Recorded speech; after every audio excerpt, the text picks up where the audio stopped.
In Lynch's apartment, two people were embracing on the bed indiscriminately. Karen, with her eyes closed, was lying on Lynch's chest. The aftertaste of madness remained on her bright red face. After a long time, she opened her eyes, hesitated and said, "Lynn, I think we should stop pursuing this matter, those people are terrible." Lynch glanced at her unexpectedly, knowing that what happened last night had a great impact on her, so he comforted her. "It's okay, I will protect you." Karen was about to continue talking when Lynch's cell phone by the bed started ringing. Lynch frowned and picked up the phone. Few people should know his number. "Hey. Lynn, come and save me. It's the voice of Daredevil." Lynch's expression changed. Night Devil's distress call. "I'm going out." After speaking, Lynch quickly dressed and went out. 3 minutes later, Lynch arrived at the place Daredevil said. He expanded his perception and began to look for traces of Daredevil. For a moment, his complexion became ugly. He found Daredevil, but Daredevil's situation is a bit bad at the moment. In a hurry, Lynch rushed towards Daredevil regardless of exposure. At this time, Daredevil was hiding in a dark place on the corner of the street, sirens were ringing all around, and many policemen were nervously searching around. His face was covered with bandages, his hands were covering his bleeding chest, and he was gasping weakly. After getting the materials last night, he started busy sorting out the materials needed for the lawsuit without caring about his injuries. But when he was so busy, he suddenly heard many footsteps sounding near his home. Then there was a knock on the door of his own house. Of course he thought it was someone from Jean Bing who came to the door, and he opened the door and started doing it. Unexpectedly, it was the police who knocked on the door. The two policemen who knocked on the door were knocked down by him, and a large number of policemen came forward to arrest him. Unable to resist, he could only start running away. The injury hampered his speed and left him shot in the left chest. Running all the way, he almost exhausted his strength, and he also recalled it. Some of these police officers must have been bribed and bought. So he had no choice but to call Lynch for help. Daredevil sat leaning against the corner, hearing the police's voices getting closer, but couldn't stand up.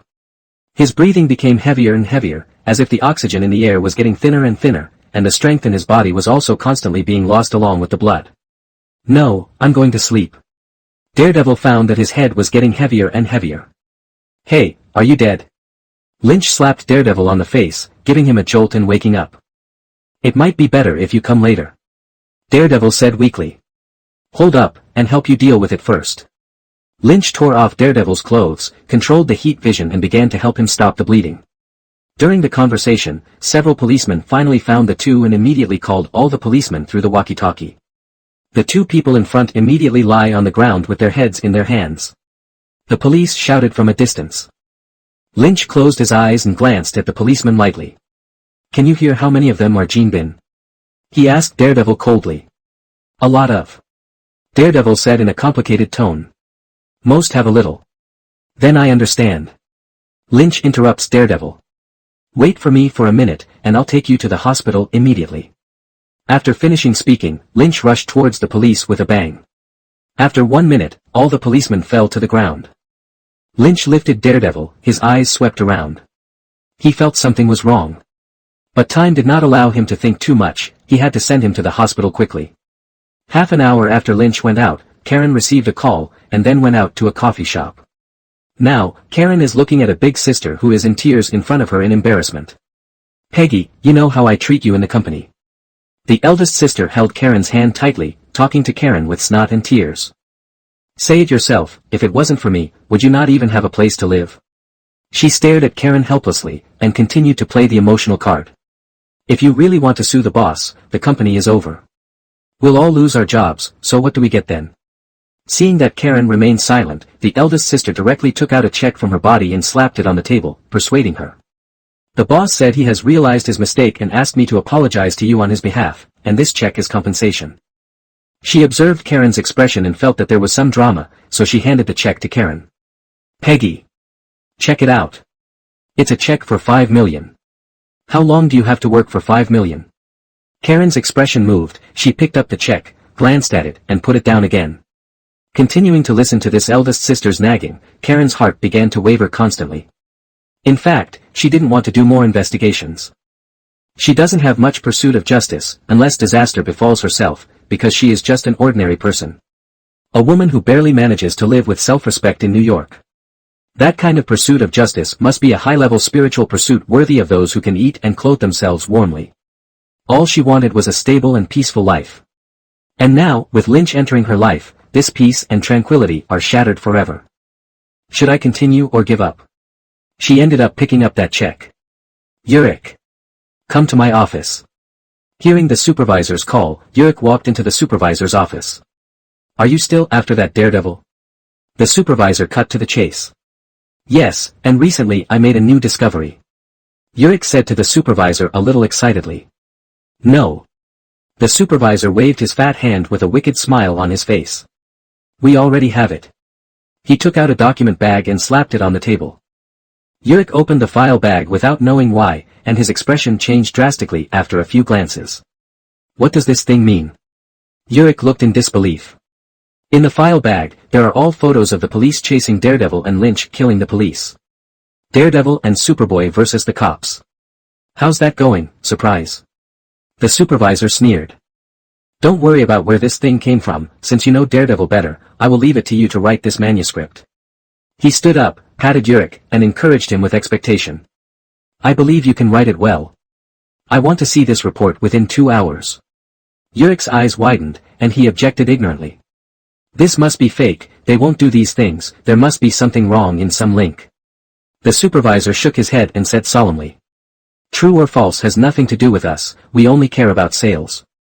Seeing Ulrich's reaction was a bit strange, he took back the file bag in Ulrich's hand and put it on the table. Yurik, if you don't write, someone else will. You choose. After finishing speaking, the supervisor leaned beautifully on the boss chair and watched Yurik. Okay, I'll write. The home of an unknown nurse. Lynch put down the phone in his hand and glanced at Matt on the bed. He was still asleep, frowning, as if he was fighting endlessly even in his dreams. Without disturbing him, Lynch opened the bedroom door and went out, and saw a woman who was tidying up the room. Claire, when Matt wakes up tell him it's over, Karen has given up. It is good. After Lynch finished speaking to the woman, he walked out on his own. Yes, Lynch just got a call from Karen.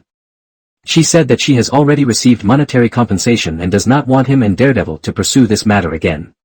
She backed away. Lynch wasn't too surprised because he knew Karen was a normal woman. An ordinary woman who really lives in this world and will shrink back and give up because of pressure and difficulties. No matter how you think about it, they have no life like them, they only know how to fight and kill, and they turn around in their minds to punish crimes and promote justice, isn't it normal?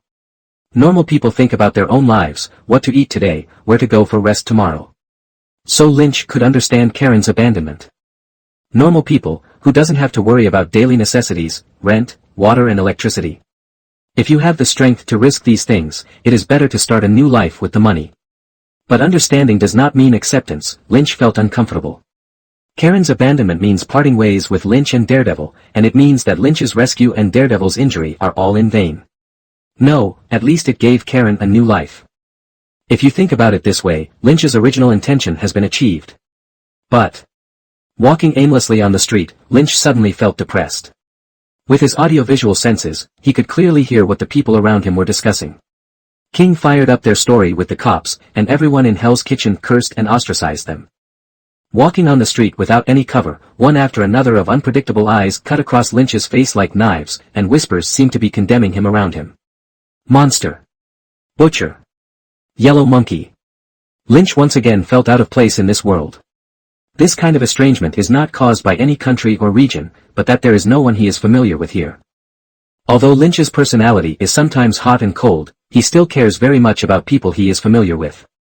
Those classmates and friends who helped him and grew up with him, and even those anime novels that gave him spiritual encouragement, these things are all absent in this world. To this world, he is an outsider, a superfluous person. A gust of cold wind blew, and Lynch tightened his clothes tightly. He is not afraid of the so-called physical cold, but this coldness emanates from his heart. Before you know it, Christmas has come, and the streets of New York are filled with Santa Claus and colorful lights, and the festive atmosphere is very strong. A couple came across. They hugged each other tightly, their faces brimming with happiness and calmness, fighting against the coldness of this world. Lynch's eyes gradually drifted away. Once upon a time, did I have such beauty? Those past events kept coming to my heart from the depths of my mind irresistibly. It was the first time I saw you when I was divided into classes in high school. After getting the contact information, we chatted all night long, which was our first acquaintance.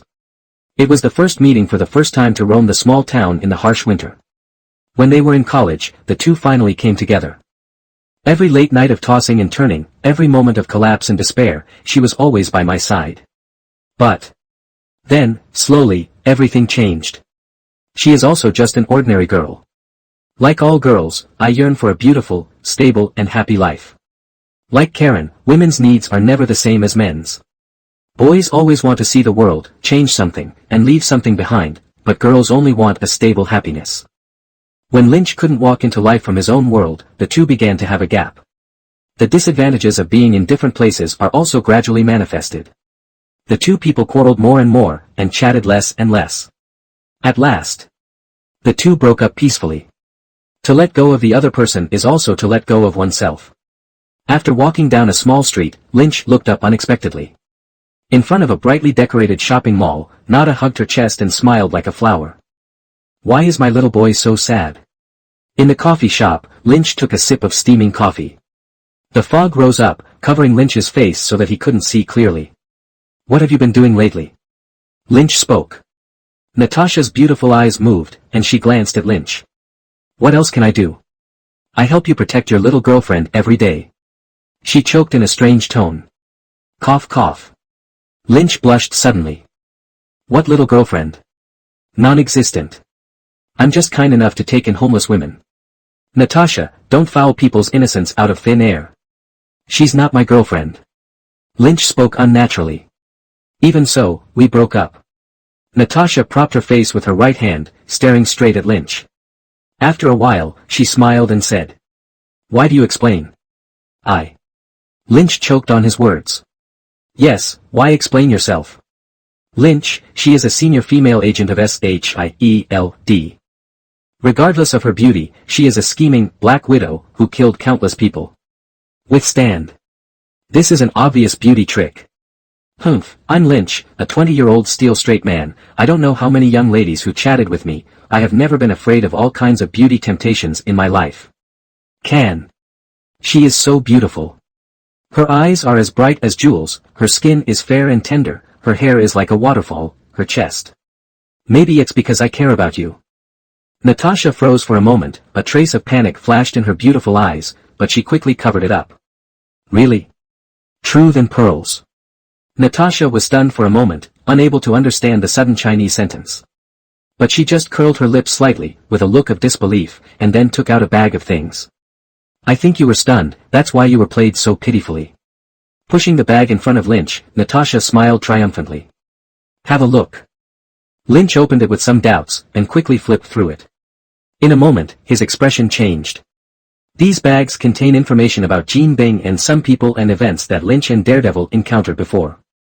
There are Karen's bosses, Karen's lobbyist sister, there is the policeman who sold Karen's information that Daredevil met. Even the reporter who published a false report in the newspaper, but updated an article supporting the two on his blog, has detailed information here. Lynn, this is the world, there are good and bad. Natasha said calmly. The difference is how you want to see the world. Lynch nodded silently. But it's not because of this rather reversed information itself, but Natasha has been silently caring about him, otherwise how could these materials be sent to him in the first place? Can this friendship be explained by a simple task? Thank you, Natasha. Lynch said softly. You have an idea now? Natasha smiled, and suddenly there was the sound of fireworks outside. The two looked together, only to see the gorgeous fireworks blooming in the night sky. Lynch and Natasha looked up at the starry sky, their heads gradually approaching. In the sky full of fireworks, the two suddenly looked at each other, feeling the throbbing in their hearts. They closed their eyes involuntarily and kissed each other naturally. After a long time, the fireworks gradually disappeared, and the two were immersed in a short-lived beauty without speaking. Suddenly, Natasha laughed, and then said jokingly. Lynn, is that Karen prettier than me? No, you are more beautiful. Real? Natasha pursed her lips with a half-smile. Then why did you only take her in? Lynch was overwhelmed immediately, so he grabbed the documents and ran out in embarrassment. I'm going to do something, just wait for me. Natasha looked at Lynch's fleeing back and smiled quietly. The moonlight shone quietly, and it was so beautiful for a while. A high-end Western restaurant. Jean Bin raised his wine glass and touched the beautiful woman opposite. The temperamental beauty took a sip, smiled at Jean and said, "Have you been busy lately?" Jean Bing's eyes were full of tenderness, and he replied softly, "It's over, I can spend time with you recently." The two looked at each other and smiled, indescribably sweet and happy. However, a person who appeared suddenly broke the atmosphere. Jean Bin looked at Lynch, who appeared suddenly, his eyes became extremely cold in an instant. "Can we go out and talk? Don't scare the lady." Enduring his anger and rage, he begged in a low voice. Lynch glanced at the panicked and beautiful lady, knowing that this Vanessa was Jean Bing's reverse. He couldn't help but snorted coldly. 30 seconds, I'll wait for you outside." After speaking, he turned and went out. "Wilson, what's going on? That gentleman looks terrible." Vanessa looked at Jean Bin worriedly. Jean squeezed out an ugly smile and comforted. "It's okay, something happened in the business, I'll send someone to take you home later." "Okay, you have to pay attention to safety." Jean Bin quickly ordered a few words to his subordinates and walked out quickly, standing next to Lynch. "What are you going to do?" Jean Bin gritted his teeth, with veins on his face, and asked questions word by word. Getting caught on a date with Vanessa irritates his fragile nerves. Vanessa is the wife he believes in his heart, his backlash, his weakness, and his only weakness. Lynch glanced at him lightly, and sneered. "I'm not as mean as you." Hearing this, Jean Bing's face looked a little better. Vanessa doesn't know anything, and everything has nothing to do with her. Jean frowned and said. "So you're going to die alone?" Lynch said indifferently. Jean Bin looked gloomy and said with a sneer. "You can't kill me. I am in charge of this place. Once I die, Hell's Kitchen will fall into chaos, and countless people will die in the chaos." While threatening, he observed Lynch's expression. But unfortunately, Lynch remained unmoved by his words. "Is that all?" Lynch spoke with an indifferent expression that Jean couldn't understand. "Do you think I care about this?"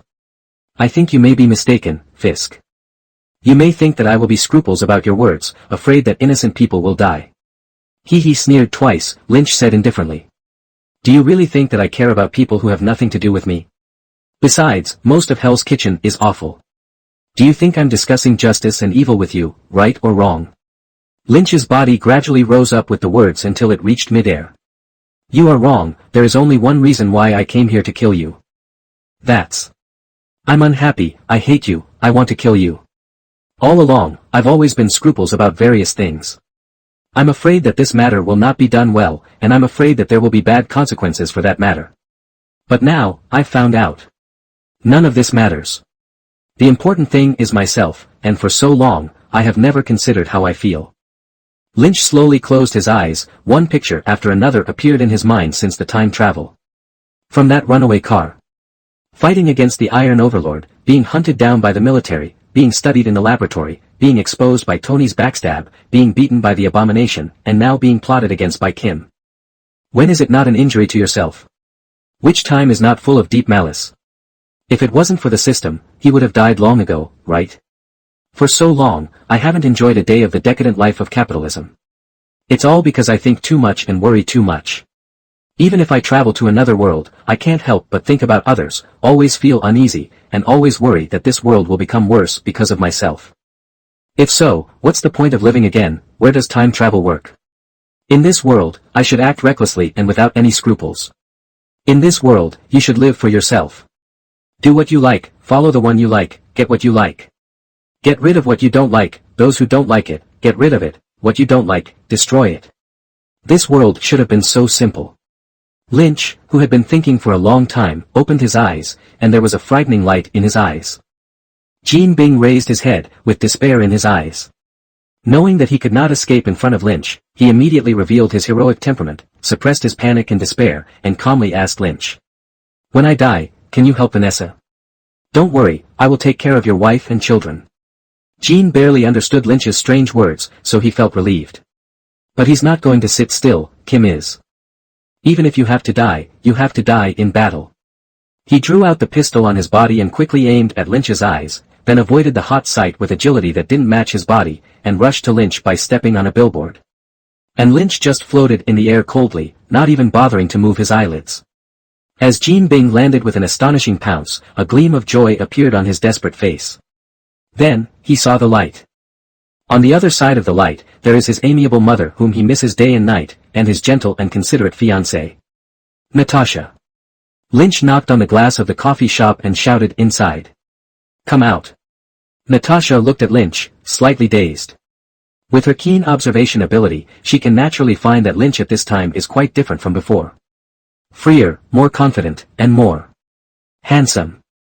The two walked on the streets of New York at Christmas, talking and laughing happily. Suddenly, a huge ornately decorated balloon floated over the heads of the two of them. Lynch looked at the balloon and his heart skipped a beat. He looked at Natasha and said, "Have you ever flown?" "Of course, I often." Natasha spoke without hesitation, but looked at the smiling Lynch and reacted. "There is no such thing as flying." As expected of the head of the female agent, she was really tough when she spoke, "Catch me." Lynch put his arms around Natasha's soft and delicate waist. We walked. In an instant, the two flew into the sky. Oh. Natasha's face was flushed and her tone was excited. "It doesn't feel the same." "Certainly." The cold was blowing head-on, and Natasha couldn't help but hug Lynch tightly. "Climb to the sky, and you can have a panoramic view of the night view of New York below your feet." The two were attracted by the night scene for a moment and hugged each other speechlessly. After a long time, Lynch couldn't help but kiss Natasha's fragrant lips. With sweet lips and teeth in his mouth, soft fragrance and gentle jade in his arms, Lynch was infatuated. "Let's go down." "Where are you going?" "Fly somewhere else." Bang bang bang. A series of cannonballs exploded in Lynch's hands, but they could only create a burst of fireworks. With a wave of Lynch's hand, the smoke dispersed, revealing his unscathed figure. He squatted down slightly, spotted Iron Man's position on the opposite side, and shouted. "Tony, it's my turn." "Hey." The cheeks under Tony's steel battle suit twitched slightly, and he wanted to negotiate in vain. "Didn't you say you won't fight back?" Lynch chuckled, and the figure flew out, so fast that the voice stayed in place. "I lied to you. Fake." Tony cursed in a panic, and instantly drove the steel suit to flee for his life. In Tony's mansion not far away, Natasha smiled and chatted with Pepper. Seeing the two outside chasing each other, Natasha said with a smile. "Has Mr. Stark always been this energetic?" Pepper shook his head, maybe Lynn brought it to him. The two chased and fled, and disappeared in the air in a blink of an eye. Lynch was faster, broke through the sound barrier in an instant, and quickly approached Iron Man. He chased after Iron Man and knocked on Tony's iron head. "Hey, can you go any faster?" Tony watched Lynch clenched his fists, sweating profusely. "Jarvis, give me a slap." Iron Man's limbs immediately burst into flames, and he speeded up instantly, leaving Lynch behind. Tony glanced at Lynch who was left behind from a distance, and began to tease Lai relentlessly. "Lynn, what's the matter, are you not used to my breakfast? Why can't you keep up? Can't you digest breakfast with this amount of exercise?" Lynch smiled slightly and replied loudly. "Tony, I'll let you fly for a while, don't cry later." Tony sneered, and replied stinkingly. "Come on brother, I have a record of your flying speed. You can't catch me." "Really?" Lynch laughed, accelerated instantly, and drove Iron Man across a mountain range. "You can lose the speed. Make a note of the current speed." "Oh." Tony looked dumbfounded at Lynch's speed on the panel exceeding Mach 1, Mach 2. 1 minute later, Lynch held down Iron Man's head and raised his small fist. "Lynn, don't do that." Tony tries to persuade Lynch. "How about I treat you to a hamburger? My suit cost more than $1 million. Lynch was unmoved. After all, this punch had been held in his heart for a long time. "It's not negotiable, Tony, you should have suffered this long ago, I'll give you time to close your eyes." Lynch raised his fist, and there was a loud noise, Iron Man's iron head tilted in response. "Lynn, your punch will destroy at least several million." In Tony's mansion, he dragged Lynch and complained endlessly. Lynch waved his hands impatiently, and said casually. "How about I send a message worth billions?" Tony froze for a moment, then complained with disbelief. "What news can you have worth so much money?" Lynch turned his head to look at Tony, and activated his clairvoyance ability. "Really?" Through perspective, Lynch saw that Tony's current body was being corroded by some kind of toxin. And this is precisely because the palladium element was used in Tony's chest reactor in the early stage. The more Tony wore the steel suit, the more the palladium element invaded his body, causing palladium poisoning. It was not until Tony made new elements that the problem was solved. You are dying from poisoning, is this news worth it? Lynch said lightly. What? Tony was startled, but still frowned and said firmly. I'm fine. Is it? Lynch smiled. You'd better ask Jarvis to check you up. Tony was silent for a moment, then turned around to find a place to check his body. Palladium poisoning. Tony sat in a room, whispering to himself. Yes, sir, if you continue to use the steel suit, the palladium poisoning will continue to deepen. Is there a way to solve? Tony asked hopefully. There is currently no cure for palladium poisoning, only mitigation. All right. Hearing Jarvis's affirmative answer, Tony fell into deep thought. As early as when he first developed the reactor in his chest, Tony knew that this thing would definitely bring strong side effects. To be reasonable, if such a large energy device is inserted into the chest, anyone can see that there must be side effects. But at that time, the conditions were limited, and it would be nice to be able to make an escape, but I never thought that the side effects would come so quickly and could not be solved. If you continue to use the steel suit, the poisoning will deepen irreversibly. But can I not use it myself? I'm Tony Stark, but Iron Man. At the hearing not long ago, I vowed to protect the whole world. Can Iron Man still be called Iron Man without his steel suit? Can you still protect the world? Maybe replace palladium with something else. Perhaps, Lynch knows something. Tony thought to himself and walked out of the room. Lynch watched Tony walking towards him with a heavy face, knowing that Tony had discovered the matter of palladium poisoning. How about it? Lynch looked at Tony curiously. Is the poisoning serious? Tony took a breath, then said calmly. Fortunately, it's only a few %, not that serious. Lynch nodded, thinking that it would be too early, the poisoning had just begun, and he had not yet discovered it by himself. Do you have any advice? Tony said to Lynch seriously. Sensing Tony's nervousness, Lynch smiled slightly. Go do what you want to do, like finish the World's Fair, propose to your little secretary or something, don't leave any regrets. Wait. Tony's face changed drastically, and he interrupted Lynch quickly. What do you mean? Get ready, Tony. Lynch chuckled. Of course Tony can be saved, and Lynch can casually tell him the key. But he didn't intend to tell Tony the answer to that question directly. In the movie, the answer to palladium poisoning is hidden in the three-dimensional model diagram of the World Expo left by his father. With that diagram, Tony found a new element to replace palladium. But before that, Tony really thought he was hopeless and that time was numbered.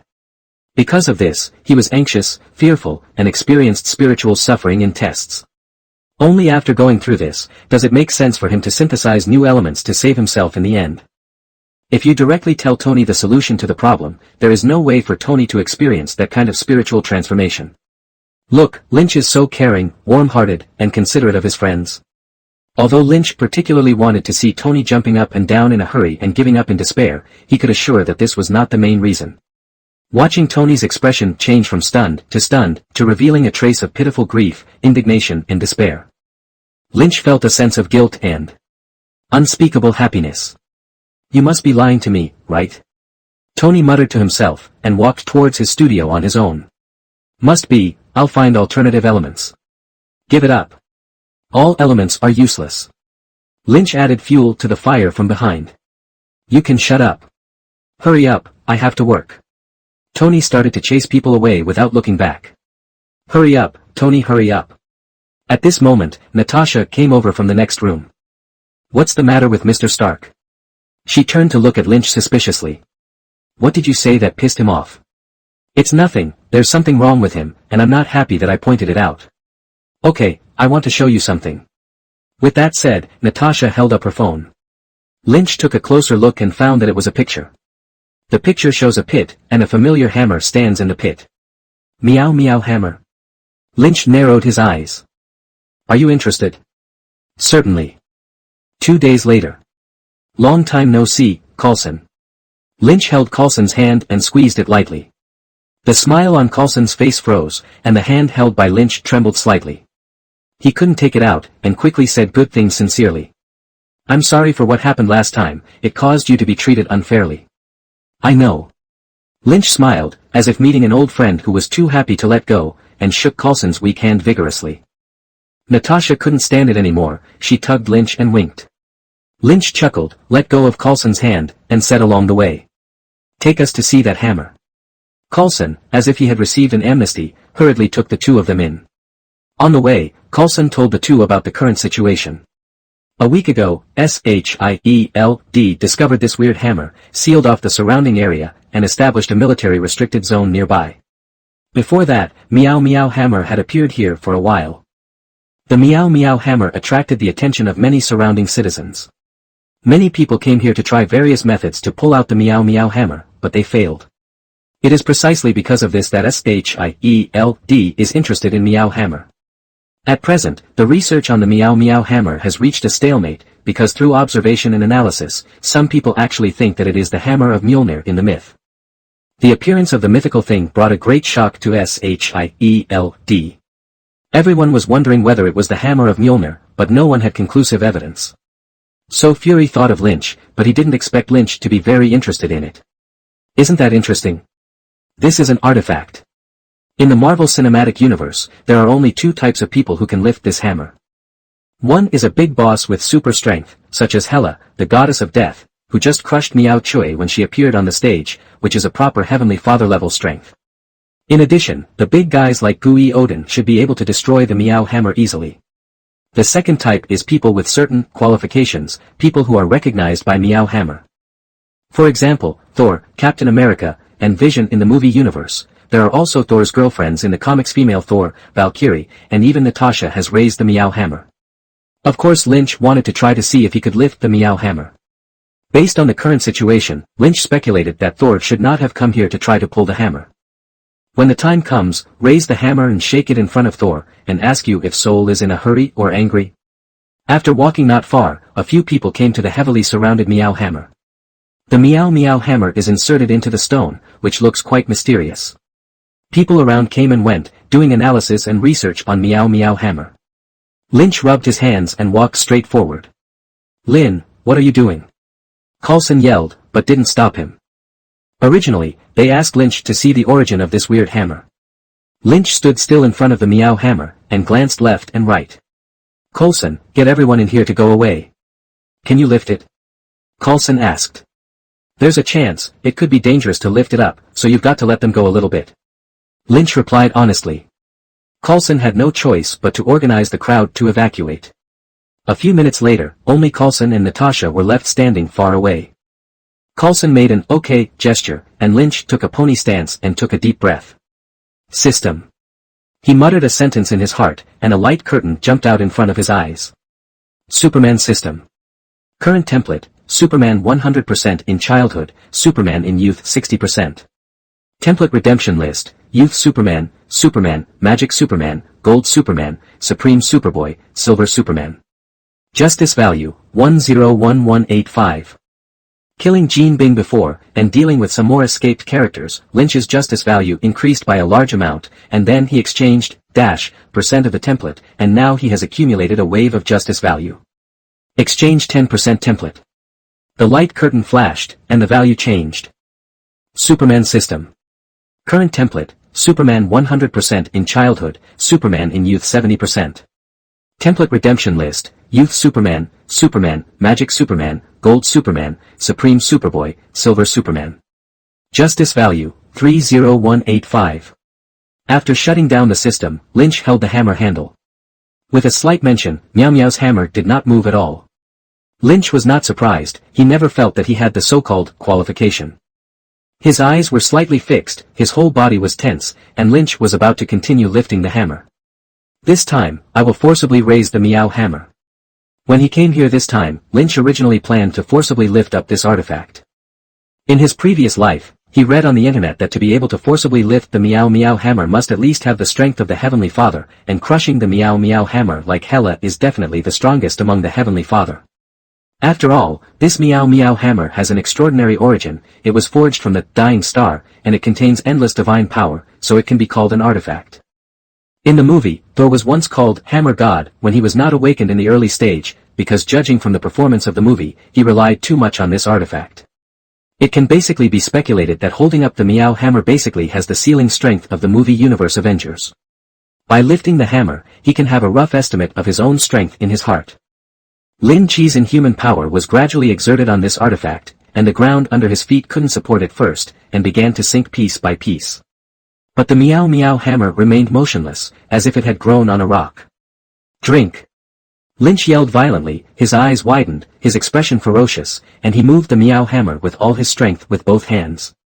Get me up! Lynch roared inwardly, and the power hidden in his body quickly recovered. As Lynch exerted his strength, the ground began to tremble slightly, and Coulson and Natasha walked further away. God, how did he make such a big fuss? Coulson was amazed while recording the scene of Lynch pulling the hammer. Natasha smiled and said quite meaningfully. He always does. In the arena, Lynch's face was flushed, and he began to feel a little embarrassed. The movie says that the weight of a hammer is unlimited for those who are not qualified to lift it. This sentence is of course an exaggeration, because this kind of speech is too idealistic.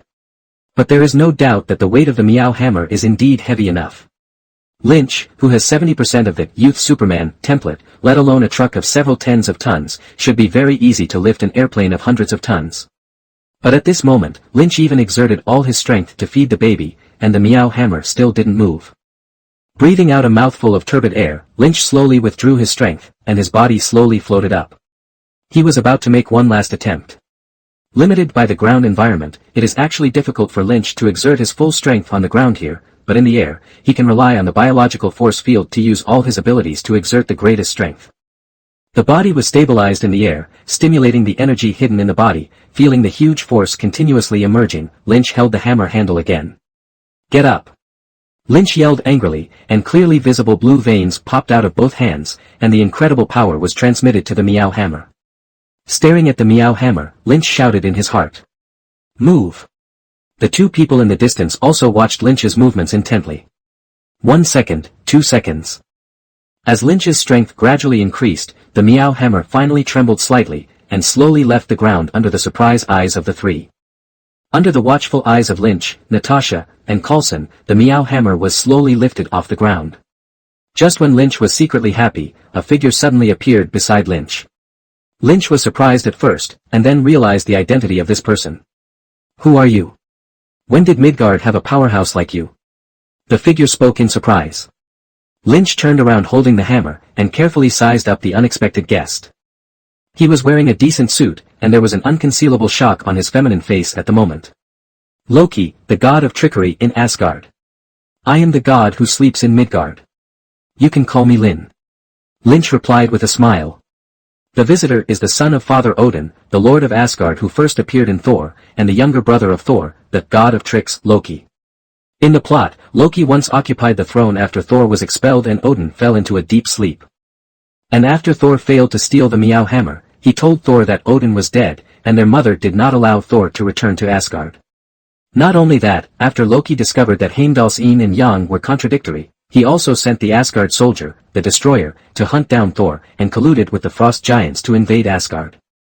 In the end, Thor regained the approval of the meow hammer at the cost of death, bathed in thunder and was reborn, regained his divine power, defeated the Destroyer whose power was greatly reduced due to unmanned driving, eliminated the Frost Giants, and prevented Loki from destroying the Frost Giants. In the end, Loki gave up on himself and fell into the dark abyss.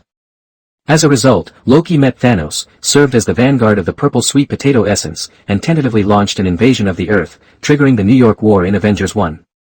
Therefore, the plot of Thor has a far-reaching impact, and Lynch is quite interested in getting involved. Loki, the god of trickery. See if I don't fool you. Hearing Lynch's self-introduction, Loki was obviously taken aback. He didn't believe Lynch's statement in his heart, because he had never heard that there was such a god in Midgard. But at this moment, Lynch is floating in the air with Mjolnir's hammer in his hand. His strength is beyond doubt, and he can surrender his name. What is it but a god? He was puzzled in his heart and didn't show it. Instead, he politely saluted Lynch slightly, and then tried calmly. Then why did you wake up? You should know that this hammer of Mjolnir belongs to us in Asgard. I know. Lynch slowly put down the meow hammer, and then continued to flicker. I sense that a great chaos that will sweep across the 9 realms and even the entire universe is about to come. At that time, the 9 realms will be devastated, the gods will die, and everything will return to nothingness. Lynch's eyes were deep and his voice was suppressed. Your priest Odin of Asgard should also be aware of it, otherwise why would he fall into a deep sleep and rush to push you 2 little guys to the throne? But everything is in vain, Sol is a wandering warrior, not suitable to be a king, and you. Lynch smiled disdainfully, the belittlement in it was self-evident. Loki was stunned by Lynch's big words one after another, and his face became extremely cold. Lynch's words showed his deep understanding of Asgard, even God King Odin was clearly asleep. You know, no one in Asgard, or only a few people know that Odin is just sleeping, not dead as everyone knows. But he said that he and Sol are not eligible to inherit the throne. Forget about that idiot Sol, how old he is, he can only think about it every day. If he is really allowed to inherit the throne, Asgard will be destroyed in the war within a few years. But I, the god of fire and mischief, of evil and trickery, how could Loki be ineligible for the throne? Just because I'm a picked child, actually the blood of a frost giant. So all along, that guy Odin always sided with Sol, even though he was so reckless, so capable of causing trouble, so stupid. I must claim the throne. Even if Odin doesn't give it, I will take the throne. I, Loki, let everyone see who is more qualified to be the king of Asgard. Loki roared in his heart, but he didn't show it, he just said to Lynch coldly. Our affairs in Asgard are not in the hands of others, the god of Midgard. I have never heard that there is a god like you in Midgard. His suspicious eyes circled around Lynch, but he still couldn't figure out what the origin of this guy was. Lynch smiled, moved his body, and appeared behind Loki in an instant. He put his hand on Loki's shoulder, and whispered to his ear. Would you like to try it, little one? Anger flashed on Loki's face, and a sharp dagger suddenly appeared in his hand, and he stabbed it backhand without thinking. Lynch shook his head lightly, grabbed Rocky's thin wrist, sighed and said. It's really weak. Not only weak, but also tough. As a mage, this Loki would charge up with a dagger in every battle, just like a melee mage. A mage does not lose skills behind, but rushes up to play hand-to-hand combat. Do you really think everyone else is weak? Loki was still too young at this time. It was not until Loki was hugged and thrown by Hulk that he finally realized the cruelty of the world. He became a master of escape and dared not play close combat anymore. Now, Lynch intends to let this naughty second princess experience the cruelty of the world in advance. Lynch grabbed Rocky's hand and shook it vigorously. Rocky couldn't control his body and was thrown heavily on the ground. Loki's eyes were a little dazed from the fall, probably thinking, who am I and where am I? Lynch grabbed Loki and flung it again, and Loki took off again. There was a bang, shaking the ground. Natasha and Coulson on one side didn't know what happened. They were all curious about what caused Lynch and this strange guy who had just appeared to start a passionate hand-to-hand fight, macho wrestling. Asgard? Midgard? Loki? Odin? Coulson looked at Natasha blankly. Do you know what these things are? Natasha also shook her head in confusion. It seems to be related to mythology. Isn't Loki the name of the legendary god? I didn't expect it to really exist. She glanced at the miserable Loki, still very puzzled. It's just. This god seems a little too. Let me go. Loki lay on the ground yelling violently. I am the son of Odin, the god of trickery. Lynch pouted. I know. He grabbed one of Rocky's feet with one hand and let Rocky hang upside down in the air, restoring the classic scene. Son of Odin. Lynch fell hard. Thor's younger brother. He threw another backhand. God of trickery. The last one dropped. Loki lay on the ground with dazed eyes, chanting incessantly. You can't do this to me, I'm a god. Lynch squatted down, approached Loki, and carried out the final murder. God. What a weak god. What a weak god. After stabbing Loki for the last time, Lynch dragged his foot to the two onlookers with a look of disgust. Is there a place for our god to rest? Coulson nodded quickly, took Lynch and threw Loki into an empty room. Outside the room, Coulson couldn't help asking Lynch curiously. Is this guy really a god? Lynch pondered for a while, and replied solemnly. Yes, but arguably no. After organizing the language, Lynch continued to popularize science under the doubtful eyes of Coulson and Natasha. They are indeed the source of Norse mythology, with a long lifespan and a high level of technology. After a pause, Lynch went on to talk eloquently. But objectively, they are just a race of aliens with a higher degree of life evolution than ours. When we were still in ancient times, they often visited the Earth, so they left many myths. With that said, Lynch pointed at the two people in front of him. Just like we go to a planet in the Stone Age now, they will think we are gods. After hearing this explanation, Coulson and Natasha suddenly realized. So they can be regarded as an alien civilization with a higher technological level than ours? Coulson concluded. Technology level. Lynch compared silently, then shook his head. In fact, their current technological level is not necessarily higher than that of the Earth, it's just. Just what? Many of them are indeed as powerful as gods. Coulson's smile stagnated slightly. Is it as strong as you? He asked hesitantly. Do not. Lynch and Natasha looked at each other and smiled confidently. There should only be 2 or 3 people who are better than me now. It was said that Coulson's thinning hair seemed to fall out a few more in an instant. 1 Lynch is enough to give Shield a headache, 2 or 3. He gave a wry smile. That's really good news. Relax, Coulson, they have no ill intentions for Earth.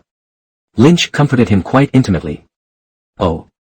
Coulson was really fooled, and looked at Lynch hopefully, wondering why he made such a statement. Lynch smiled and said. They are in a different dimension from the Earth, and they regard the Earth as one of their territories, and have been defending the Earth from invasion. So they will not pose any threat to the Earth, except. Except what? Hearing the previous words, Coulson's expression improved slightly, but under Lynch's turning point, Coulson couldn't help asking eagerly. After thinking for a while, Lynch pointed to Loki in the room, and introduced with a suppressed voice. This is Loki, the god of mischief, evil, and trickery. Wait. With a slight suspicion on his face, Coulson asked cleverly. Then why was he humiliated by you on the ground? From his expression, Lynch read the subtext. Is your boy praising yourself in a different way? Heh, I didn't expect you, Coulson, to be so kind-hearted and have such a dark heart. Coulson, I'm so disappointed in you. Lynch condemned Coulson in his heart, and began to perform without changing his expression. Because of me, Lynch. As the righteous words came out of Lynch's mouth, his body also rose slowly. It is the nemesis of all evil and tricks the god of justice and wit. Visible to the naked eye, there was a forced smile on Coulson's face, which Lynch interpreted as question mark. Natasha couldn't stand it anymore, and pulled Lynch who was floating in the sky. Lynn, say something useful. All right. Lynch fell back to the ground and told everything he knew. Their god King Odin's life is coming to an end, and he wants to choose one of his 2 sons Thor and this guy to inherit the throne. Thor was sealed by Odin because of his reckless warlike power, deprived of his weapon Mjolnir's hammer, which is the hammer we see now, and then banished to Earth. His younger brother Loki, this unlucky guy, took the throne while Odin was asleep, and came to Earth to fight his brother, so that Thor could never return to them. Seeing that Lynch didn't seem to be joking, Coulson and Natasha looked at each other, lost in thought. God King Odin, Thor, Loki. These characters are all famous gods in Nordic mythology. Now it actually appeared in this world, and it is not far from the one in the myth.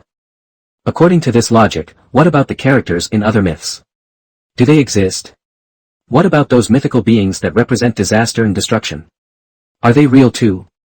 Just thinking about it makes my scalp tingle. Lynn, do these gods really have the abilities in the legend? Coulson's tone was heavy, and his expression was rarely serious. This is. Lynch, who was uncomfortable with Coulson's seriousness, didn't tease him anymore, and answered seriously after thinking for a while. God King Odin is very powerful.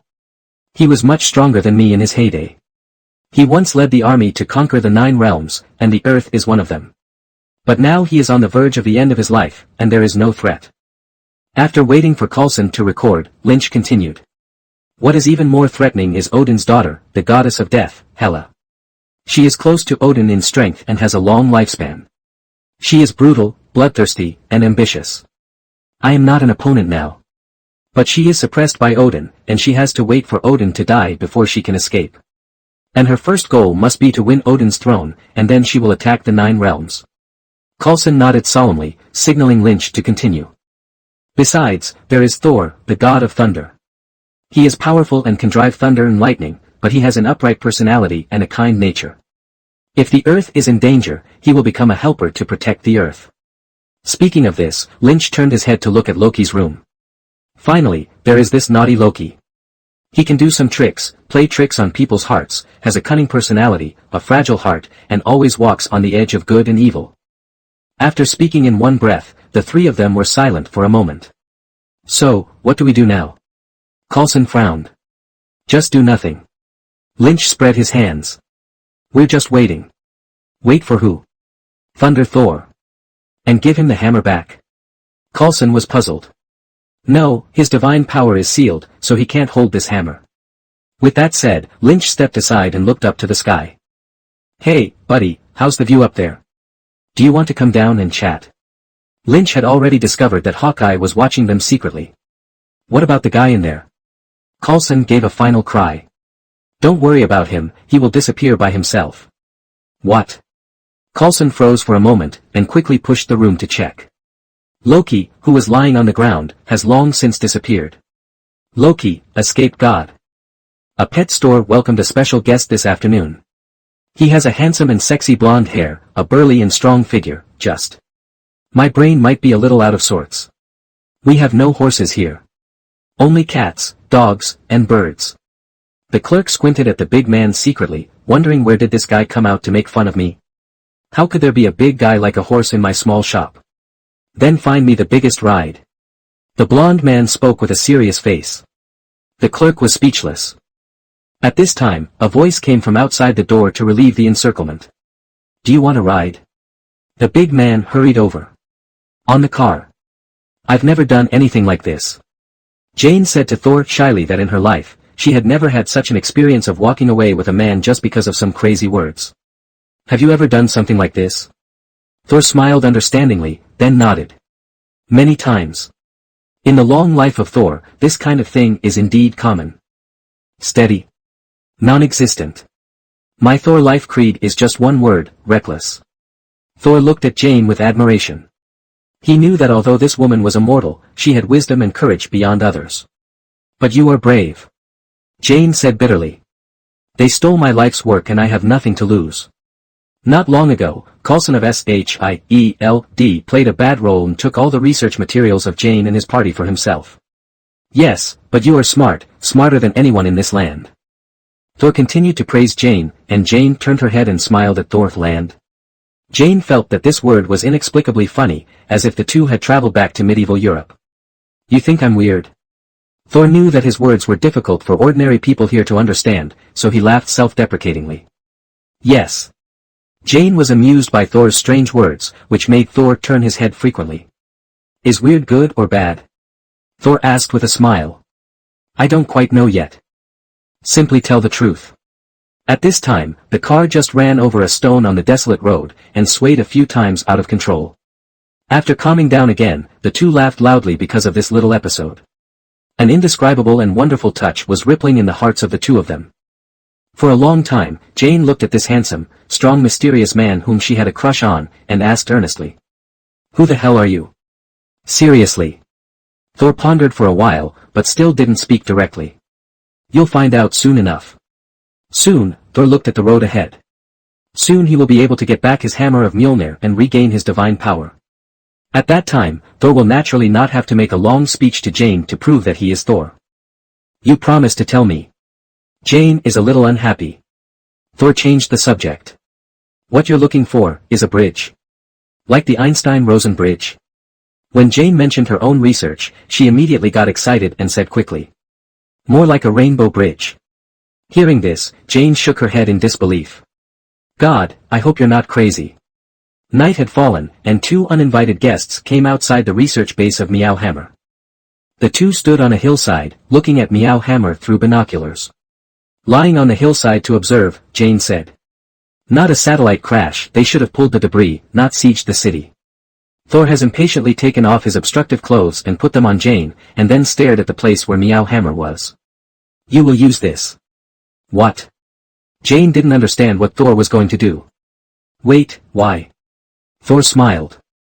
You stay here, and as soon as I get the hammer of Mjolnir, I'll give you back what they stole from you. A deal? Jane looked at Thor dumbfounded. She didn't think it was a wise choice for Thor to rush into a place with strict security and many guards. No, look over there, you think you can just walk over there, grab our stuff and leave? Thor didn't pay attention to these guards at all, the Meow Hammer was close at hand, and he had already started to float. No, I'll fly out. After speaking, he rushed out quickly and disappeared into the night coming. In the research base, Lynch said to himself. Coulson, ready to welcome guests. He roared out of the room. The research institute near Meow Hammer also began to fall into a little chaos at this time. A researcher stares at the screen and reports to a bald man. The signal you want to get all the time, it's not strong enough to penetrate the clouds, and that thing makes so much interference that technology rarely works. Commercial jets up there, southwest. A bald man, a senior agent of Hydra and SHIELD, tapped his phone in confusion twice and ordered the plane to change its route a little annoyed. Suddenly, the subordinate pointed to another screen and said to him, "There's something in the western defense area." The bald man took out the walkie-talkie and said, "Delancey, Jackson, pay attention to the western perimeter and check." "Wait." A sound came from behind. The bald man turned around. It was Coulson. "Leave them alone," Coulson ordered directly. The bald man was stunned for a moment, and asked in confusion, "Why?" "There is no reason. A big blonde man will rush in to find this hammer later. Just let the guards block it a little bit. Don't take it too seriously." "Coulson. What does that mean?" The bald man was a little surprised for a moment. "Brother, you want to give this thing away?" "Good guy, are you Hydra or am I Hydra? I don't wear such blatant ones." "I don't need to explain to you, I am the person in charge here. Carry out the order, Agent Sitwell." Coulson finished speaking calmly, turned around and left. Back at Thor, he's over the barbed wire and looking around. After a while, Thor moved. Taking advantage of the patrolling guards just passing by, Thor quickly rushed to hide behind a car. Then he kept repeating his tricks and approached the white tent built around the Meow Hammer in the very center. With a dodge, Thor rushed into it. As soon as he entered it, Thor bumped into a guard head-on. "Who are you?" The guard asked vigilantly, and immediately began to report. The target was found at the entrance. Lei Shen swung his big fist and rushed up, and knocked him to the ground with one punch and a back throw. The entire research base began to sound a rapid warning sound, and a large number of guards began to gather. "Don't shoot, repeat, don't shoot. A little obstruction is enough, let him to the hammer." Cole kept sending orders on the walkie-talkie, and at the same time waved to Hawkeye above his head. "Are we really doing nothing?" "No. Let's just watch." As soon as Coulson's side was set up, there was a terrifying thunder in the sky, and the rain became heavier. The researcher ran over to report again. "That thing emits a large group of electromagnetic waves, and the system can't bear it." Looking at the increasingly chaotic instrument screen, Coulson couldn't help but muttered, "My God, this guy is really Thor." Dodging groups of guards in the base and knocking down obstacles one by one, Thor looked towards a corner full of excitement. He already felt that his Meow Meow Hammer and his divine power were all within sight. Speeding up his pace and walking around the corner, Lei Shen looked excitedly in front of him. But his smile disappeared little by little, and turned into astonishment, bewilderment, and sadness. In disbelief, he rushed to the pit and knelt down, pounced on and caressed carefully the place where the Meow Hammer originally existed. Yes, the Meow Hammer that was supposed to be inserted here, but no one can lift it, has disappeared. A sunken mark remains to prove that it once existed. "Where's my hammer?" Thunder God couldn't help but be filled with sorrow, looking up to the sky and screaming loudly. "Young man, are you looking for a hammer?"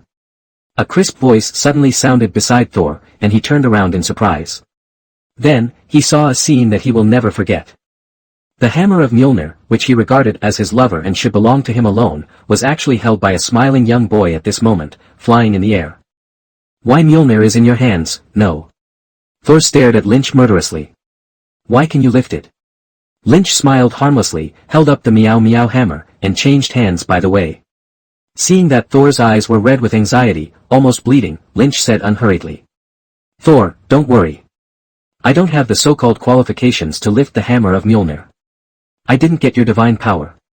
I just lifted it forcibly." "What?" Thor was even more surprised. He didn't believe Lynch's nonsense at all. He pointed at Lynch coldly and said, "This Mjolnir hammer has the power of Odin left by my father. For those who are not qualified to lift it, the weight is unlimited. How can you lift it?" He thought of a reason furiously. "You must have used some despicable means to break my father's seal." "Okay." Lin Chi curled his lips, thinking that you will not die until the Yellow River. "Try it yourself." As he spoke, he moved his body and put the Meow Hammer back in place. Saul stared at Lynch as he put down the Meow Hammer, and then stepped forward to check his precious hammer carefully. Standing in front of the Meow Hammer, Saul was full of joy, stroking the Meow Hammer gently as if treating a long-lost old lover. Lynch looked at Saul with a disgusting idiot face, and couldn't help but understand why Thor broke up later. "Good guy, the third party is the Meow Hammer. Drink." Suddenly, he clenched the Meow Meow Hammer with both hands, roared violently, and pulled out with all his strength. But I saw that his face was blood red, and the veins on his neck and arms were exposed. but the meow meow hammer did not move at all. The bean-sized rain fell on his body, soaking his whole body. After a long time, he let go of the meow hammer dejectedly, and shouted in despair. Why? Kneeling in front of the meow hammer, Sol lowered his head, and the rain mixed with hot tears rolled down. He knew that he was disqualified from lifting the hammer of Mjolnir. At the same time, he also lost the identity of Thor and became immortal. Hey, giving up now? Lynch said lightly. I can't do without interrupting, this muscular tough guy like Sol is crying in this tough guy, who can stand it? It's completely incomparable. Hearing Lynch's voice, Sol suddenly remembered that there was a strange guy next to him. He snorted and pouted to look at Lynch. Who are you?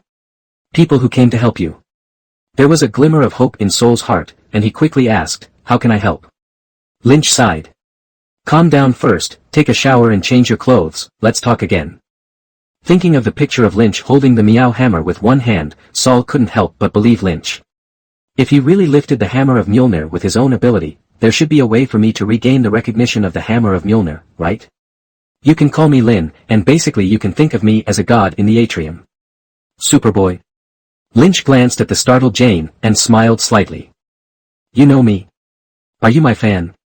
Do not. Jane lowered her head in embarrassment. My dad said he was interested in you. Interested? I see you are all greedy for my body. Lynch snorted coldly, didn't continue talking to Jane, and turned around to continue fooling Sol. I know you were sealed by Father Odin and exiled from the courtyard, but you don't have to worry too much. Wait, why haven't I heard that there is a god like you here? Thor looks rough and reckless, but in fact, as the Prince of Asgard, he has a high IQ, but because of his personality, he is unwilling to use intelligence and prefers to solve everything with a hammer and an axe. At this moment, Sol's eyes shone with wisdom, as if he could look directly at Lynch with a penetrating gaze. Your news about Asgard is too closed. I just came to this world recently, so you don't know much about it. Okay. Then how can I regain the recognition of the hammer of Mjolnir and restore my divine power? The wisdom in Sol's eyes disappeared, and he was in a hurry. Now his situation is equivalent to being unilaterally declared to break up, and he wants to find a chance to win back his lover's heart. When you pass the test, you will naturally be able to regain your life. Lynch said pretentiously. What test? It's not a test when you say it. Sol was speechless, and said in his heart, aren't you talking nonsense? Sol, you have to change. Lynch looked at the lost and sad Sol quietly. Your father is getting old. Once he dies, disasters will follow one after another. The rebellion in the 9 regions will continue, and your sister will escape from trouble. After that, even greater disasters will sweep the entire universe. What? Sol was surprised. How do you know? You can predict the future. Yes. Do you know what I saw? Lynch's gaze was pressing every inch, and Sol did not dare to look at each other and lowered his head. I saw the ancient prophecy come true, Asgard was reduced to ruins, your people were displaced, all your lovers were taken away one by one, and finally you wandered alone in the starry sky. Do not. Sol yelled angrily. I can't let this happen. Lynch just watched him calmly. Just for who you are now. He shook his head. With all due respect, you can't even beat my girlfriend now. After hearing the extremely insulting words, Sol slapped the table, glared at Lynch viciously, gasped heavily, but couldn't utter any rebuttal words. Arrogance, arrogance, recklessness, only fighting in the eyes. Lynch got up and glanced at Jane. With you like this, what do you use to lift the hammer of Mjolnir? What do you use to protect Asgard? What do you use to protect the one you love? After finishing speaking, Lynch greeted several people and went out, leaving Sol and Jane in the room. He doesn't look that bad, does he? Isn't your words a little too much? Natasha followed Lynch, whispering into his ear. It's all a test, this is the only way he has to pass. Feeling the warmth in his ear, Lynch was slightly distracted. I like that girlfriend, though. Natasha chuckled and pecked Lynch on the face. Am I really that bad? Sol looked at Jane with red eyes. Do not. Jane caressed Sol with some distress. I don't know what you were like before, but I don't see you like this now. Thank you. Sol looked grateful. Just as the atmosphere was gradually heating up, a figure suddenly appeared in the room again.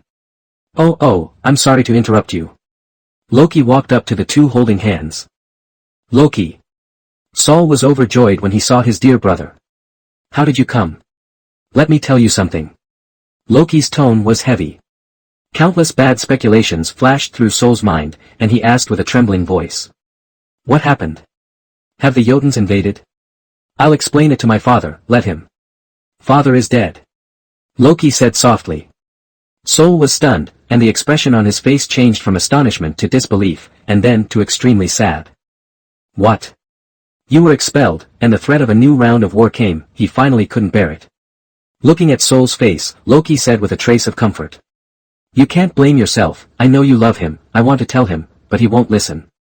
The hammer of Mjolnir is in front of you, but you can't pick it up, it's so cruel. Thor bowed his head deeply, motionless. The crown naturally falls on my head.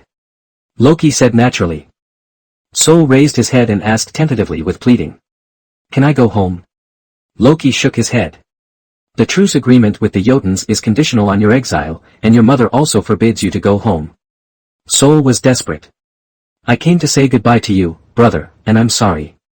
Loki's figure gradually disappeared into the room. No. I'm sorry. Sol held his head, finally couldn't bear it, and burst into tears. I'm really sorry, it's all my fault. Sol was crying bitterly in the room, no matter how Jane tried to comfort him, it was useless. It's all because of me. He covered his face and choked up. Jane hugged Sol's head distressedly and stroked it gently. No, that's not your fault. After a long time, Lynch opened the door and walked in. Can you stop crying if I tell you that Odin is not dead? Lynch couldn't take it anymore. It's fine if you cry, but you still cry with your girlfriend in your arms. A muscular man hugged a weak beauty and cried loudly. He didn't know what special fun they thought they were having. For his own physical and mental health, Lynch had to come in and interrupt them. Anyway, Thor's emotions are already in place, and any further abuse will become a psychological trauma. Sol was shocked when he heard this, and looked at Lynch with tears in his eyes. Didn't you say my father didn't live long? How do you know he's still alive? Lynch sighed and walked to Sol. Because Loki is lying to you, simple as that. What? Sol's face darkened, not knowing what to say. With his brain, of course he could guess what was going on. After all, Sol knows his scheming brother very well. Lynch patted Sol on the shoulder and said. Going for a drink? It is good. Inside the bar. The table was already covered with a hill of empty wine bottles, and Sol was opening a new bottle after drinking one. He was already blushing from drinking, and he shook his head and pulled Lynch to drink with him. Lynn, drink too. Come. Lynch picked up his dark wine glass and took a sip of the coke inside. Drink wine. Non-existent. Anyway, Thor is blinded by drinking, even if I drink air, he can't tell. After finishing half a bottle of expensive spirits in one gulp, Thor said to Lynch with some disgust. The wine in your atrium is too bad. As if thinking of something, he said with a standard drunken smirk on his face. Our Asgard's wine is much better than yours. I remember the best wine I've ever had was my father's treasured wine that I stole with Loki when I was a child. It tastes like. As he spoke, his voice became lower and lower until he couldn't speak at all, and changed into a crying tone. Why did everything change in the blink of an eye? Sol raised the wine bottle again and took a big sip. Everything changes over time, and it's time for you to change too. Lynch sighed inwardly. It is said that superheroes are miserable, and Thor, as the strongest man in Lynch's mind as the giant of the Avengers, is simply epic. My parents are dead, my sister wants to kill him, my younger brother plots against him every day, my homeland is destroyed, half of my comrades are killed by Thanos. Even my girlfriend disappeared in the end. At the end of Avengers 4, this man who appeared on the stage with a strong aura of wealth, with only a storm axe by his side, started wandering the starry sky with the Guardians of the Galaxy. Are those prophecies you said all true? Thor gritted his teeth and asked Lynch. Lynch nodded and said. I've seen that future. Leishan bent over, clenched his fists bit by bit, and asked unwillingly. Can't it be changed? Lynch shook his head. Even if you recover your divine power, there is nothing you can do. Are you 1/10 as powerful as Odin? Do not. Thor started whimpering again. Lynch would bet that Thor cried more times in just one day than he did in the movie. It seems that knowing everything and being unable to do anything is more painful than losing everything. Suddenly, Thor raised his head and stared at Lynch with fiery eyes. You must be very powerful if you can lift Mjolnir, which was sealed by my father, and you must be very old if you are so familiar with our affairs. He grabbed Lynch's shoulders and shook them vigorously. You can help me, right? You must have a way. You calm down first. Lynch grabbed Thor with both hands and held him tightly to prevent him from moving. This guy has lost his divine power and still has so much strength, outrageous. I can help you, but I can't change your fate. Indeed, Lynch is capable of helping Thor. He can help Thor beat up his brother, but Thor can do it himself. But changing Thor's fate? Lynch can't do it. Thor's father Odin's life expectancy is approaching. What can Lynch do? Could it be that he was asked to take out an elixir that prolongs life? He doesn't know how to make alchemy. Lynch's ability only allows him to send Old Man Odin away in advance, and he has no ability to keep him. Avoid the destruction of Asgard? That's the infinitely powerful Hela who just died in Asgard. Not to mention in Asgard, even on Earth, Lynch might not be able to beat Hela, let alone in Asgard. Want to kill Hela without letting Asgard be destroyed? Lynch said that I don't know how to answer this question, so please ask the Supreme Old Master Gui. Ancient One has a mirror space, leading Hela to the mirror space. It is estimated that it can cut off her source of power and avoid the destruction of Asgard. And breaking up with his girlfriend, how can Lynch teach himself as a straight man of steel? Like it? Love her and go to jail for her? Have you lost your studies? Just kidding, Lynch can't change the relationship. The other mothers died, and Thanos snapped his fingers. Lynch could intervene, but the outcome is not certain. Who knows about the future? Help me, just. Thunder God seemed to be getting drunk, and Lynch's caught body seemed a little unsteady, and his speech began to be confused. I will help you, but first you have to change yourself. Otherwise, if you don't even have a hammer, how can I help you? Yes, then you teach me how to become strong. Become stronger. My fucking meow basking in the sun becomes stronger, have you learned it? I bring my own system, and neither do you. No, I don't know these. I know. Thor said with a shake. You don't want to teach me because you and I. It's nothing, it doesn't matter. Don't think that drunk people have no logic. In fact, drunk people have strong logic. Thor is clearly thinking about Lynch at this time.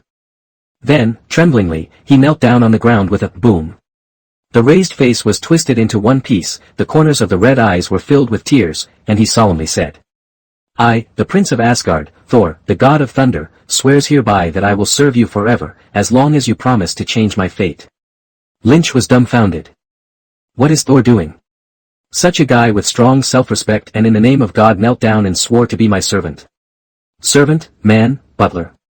No, this is disgusting. Get up quickly. Lynch quickly grabbed Thor and threw him onto the sofa. Thor was not reconciled when he got up, he struggled to get up and wanted to do it again. Long live. Good guy, a god who is more than 1,000 years old and kneels himself, what a loss of life. In desperation, Lynch had no choice but to hold Thor down, and reluctantly agreed to his strange request. You will be my apprentice, and I will be your teacher. Lynch didn't know how to fix it, so he coaxed Thor to pass by. Not long after, Thor, who received Lynch's promise, slowly fell asleep. Helpless, Lynch called and sent Thor to Jane's home. Looking at Thor lying on Jane's bed, Lynch secretly sighed. Good apprentice, the master can only help you so far. Asgard. In a room, 4 neatly dressed Asgard warriors gathered together. A big man with an anxious face kept sprinting back and forth, and a strong man with a fat body and a fleshy face kept stuffing food into his mouth. Suddenly, the big man who was rushing back and forth angrily stopped in front of the strong man, knocked the plate containing the food in the strong man's hands to the ground, and shouted at him. Our dearest friend has been banished, Loki is on the throne, and Asa is facing war, and you can still eat 4 wild boars, 6 pheasants, a large piece of beef, and 2 barrels of strong beer. What a shame. Don't you care? The strong man also stood up furiously, and shouted at the big man. Don't think that I, a big eater, is heartless. You two are arguing enough. The only woman among the 4 said loudly. As she spoke, she and another Asian-faced warrior pulled the 2 apart. We know what to do. She whispered to the others. We must hurry. The Asian-faced warrior also said. The 4 looked at each other.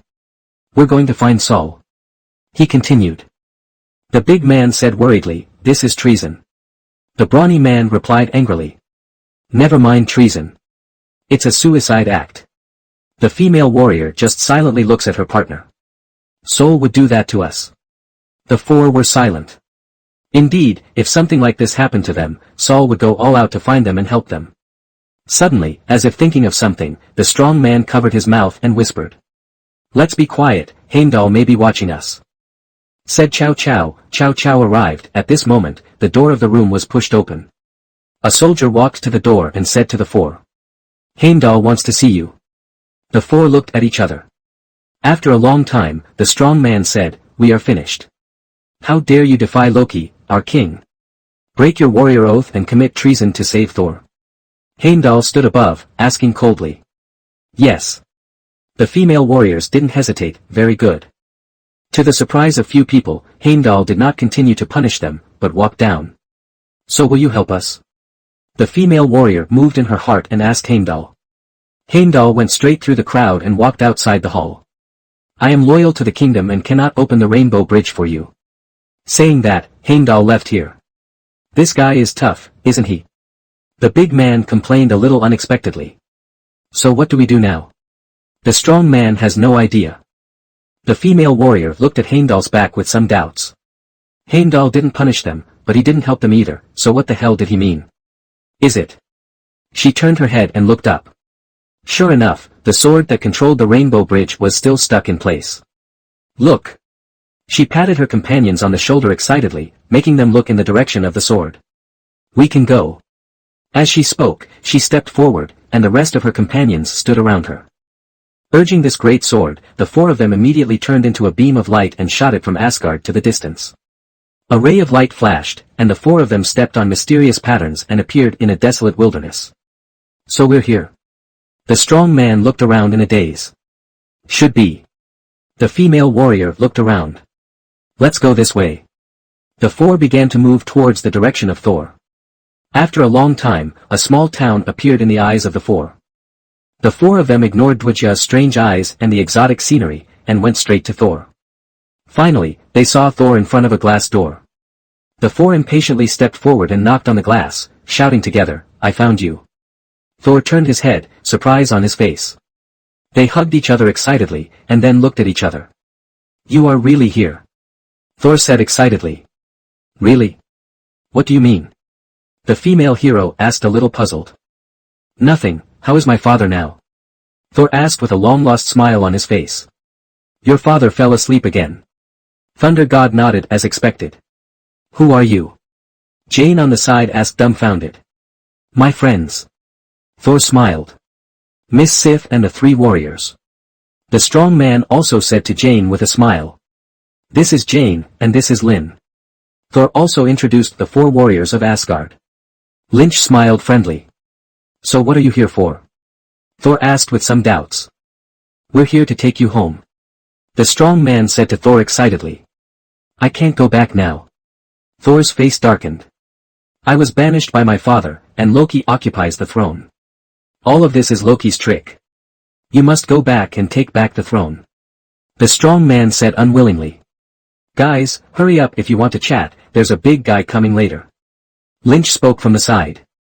Thor, who wanted to say something, shook his head, turned around and said to Jane and Lynch. "Why don't you leave first?" Not long ago, Lynch told him about the arrival of the four warriors of Asgard. Of course, with it comes the Destroyer.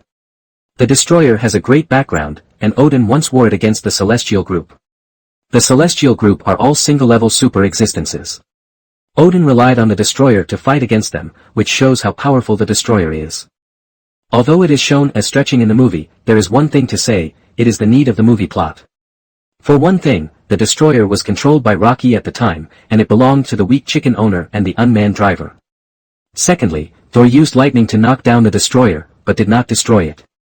So Lynch and Thor also said that they would not help him fight this thing. This is his test, how can he improve without being beaten? Without being beaten to death, how could it be possible to be reborn with a thunderbolt? If Lynch was knocked down by the Destroyer with one punch, would Thor still play? Therefore, Thor wanted Lynch to take Jane away, so as not to be accidentally injured in time. "I do not go." Jane held her head up stubbornly. "You are here and I am here." "Okay, I will protect her, you don't have to worry." Lynch sighed. "I really regret not bringing Natasha here, and keep feeding me dog food." "What are you talking about? Is anyone else coming?" The strong man asked naively. Yes. Thunder God's eyes shot a sharp light, and he looked at the foursome of Asgard again. Go back to Asgard first. Why? Sif asked. If you have enemies to deal with, of course we have to stay. The big man also said. Do not. Thor shook his head. This is my test and I have to face it. While speaking, a powerful storm swept from afar. For a moment, everyone looked over there. It's coming. A desolate land covered in ice and snow. Kill him. A tall frost giant looked at the guy in front of him and gave instructions to his left and right subordinates. I've done a lot for you, haven't I? Loki walked up to the giant without any fear, and said lightly. The owner of this palace, the king of the frost giants, Lao Fei carefully looked up and down Loki for a long time, and finally figured out some weird things before. That is, when the Thor movie opened, on the day Thor ascended the throne, why the frost giants suddenly invaded Asgard. It was you who brought us into Asgard. Loki waved his hand and said nonchalantly. Actually, I just wanted to have fun. Make a fuss in my elder brother's good life, and protect the territory from being controlled by a fool like him. Saying that, Loki showed a mocking smile. Lao Fei's face was cold and terrifying, his eyes were like two red agates, and his tone was as cold as the climate here. What do you want to do? Loki smiled, and slowly said his plan as he approached Lao Fei. I will hide your men and take you into Odin's chamber, and you kill him in bed. Why don't you do it yourself? Lao Fei stared at his own son unkindly, without any kindness in his words, because he knew that this guy had no good intentions. Loki seemed to be amused by Lao Fei's words, and secretly scolded Lao Fei for being stupid, while explaining. Asgardians will not embrace a man who killed the previous king as king. Once Odin dies, I will return the treasure box to you. When Lao Fei heard the treasure box, he stood up abruptly. In this way you can return to Jotun giant land, and return to your hometown in glory. After Loki finished talking about his conditions, he waited confidently for Lao Fei to agree. Lao Fei hesitated, even though he knew that Loki must be uneasy and kind, but facing the temptation of the ice treasure box, he couldn't refuse, accept. With a flash of light, Loki returned to Asgard from the beam of light on the Rainbow Bridge. He glanced at Heimdall who was staring at him seriously, and asked a little unhappy. Thor, what's bothering you? Heimdall said coldly. I tried to find you in Jotun, but I couldn't see or hear you. You were avoiding me, just like the frost giants who entered here. Loki didn't speak, just stared at Heimdall, approaching step by step. Heimdall's words were like pointing at Loki and saying that you are a picked-up frost giant, which made Loki angry. Damn it, I'm your king now. How dare you talk to me like that? Perhaps your senses have become dull after all these years. Loki said coldly. Maybe someone deliberately concealed it and didn't want others to see it. Heimdall replied pointedly. Hearing this, Loki wished he could poke Heimdall's eyes blind. This guy's eyes can see everything in the world, and all of Loki's schemes are useless in his eyes. This is what Loki is very worried about. Heimdall holds the Rainbow Bridge and controls the passage between Asgard and the Earth, and is an important figure. Loki paces in front of Heimdall, wanting to ascertain Heimdall's loyalty. Heimdall, you have incredible abilities, has Odin ever been afraid of you? Loki asked. No. Heimdall answered quickly, why? Loki asked again. Because he is my king, and I swear allegiance to him. Heimdall said logically. He was your king, and now you swear allegiance to me, don't you? With that said, Loki looked at the silent Heimdall and laughed. He knew that Heimdall had no other answer. After a long silence, Heimdall finally replied. Yes. Then don't open the Rainbow Bridge to anyone else until I fix the damage my brother caused. After speaking, Loki, who received Heimdall's promise, left quickly. Before long, Loki watched blankly as a beam of light erupted from Asgard, pointing straight at Earth. Heimdall broke his oath and promise. Loki turned his head away, his heart was almost filled with jealousy and hatred. Father, mother, Heimdall, and Lin who suddenly appeared. Why is everyone taking sides with that idiot Saul? Why is everyone helping that moron Saul? That guy's brain is full of muscles, he knows how to fight and kill, and he has no ability to govern the country at all. That guy is arrogant and inflated, without any noble qualities of the heir of Asgard. Why does everyone betray me? Why doesn't everyone believe me? In terms of talent, I am more qualified to be the king. I can easily clean up all the enemies, reconquer the 9 realms, and let all the people live a good life. Just because he picked it up, is he actually a frost giant? Then I will do what a real frost giant should do. It's time to see who can really save Asgard. As for that soul guy. Since you are not willing to be immortal in the courtyard, then go to hell. To whom is your allegiance, Skolchi? Loki quietly looked at the black-armored warrior bowing in front of him and said. Scorch got up, first smiled flatteringly, and then replied sincerely. Of course you, the new king of Asgard. As he spoke, he bowed his head slightly to express his respect.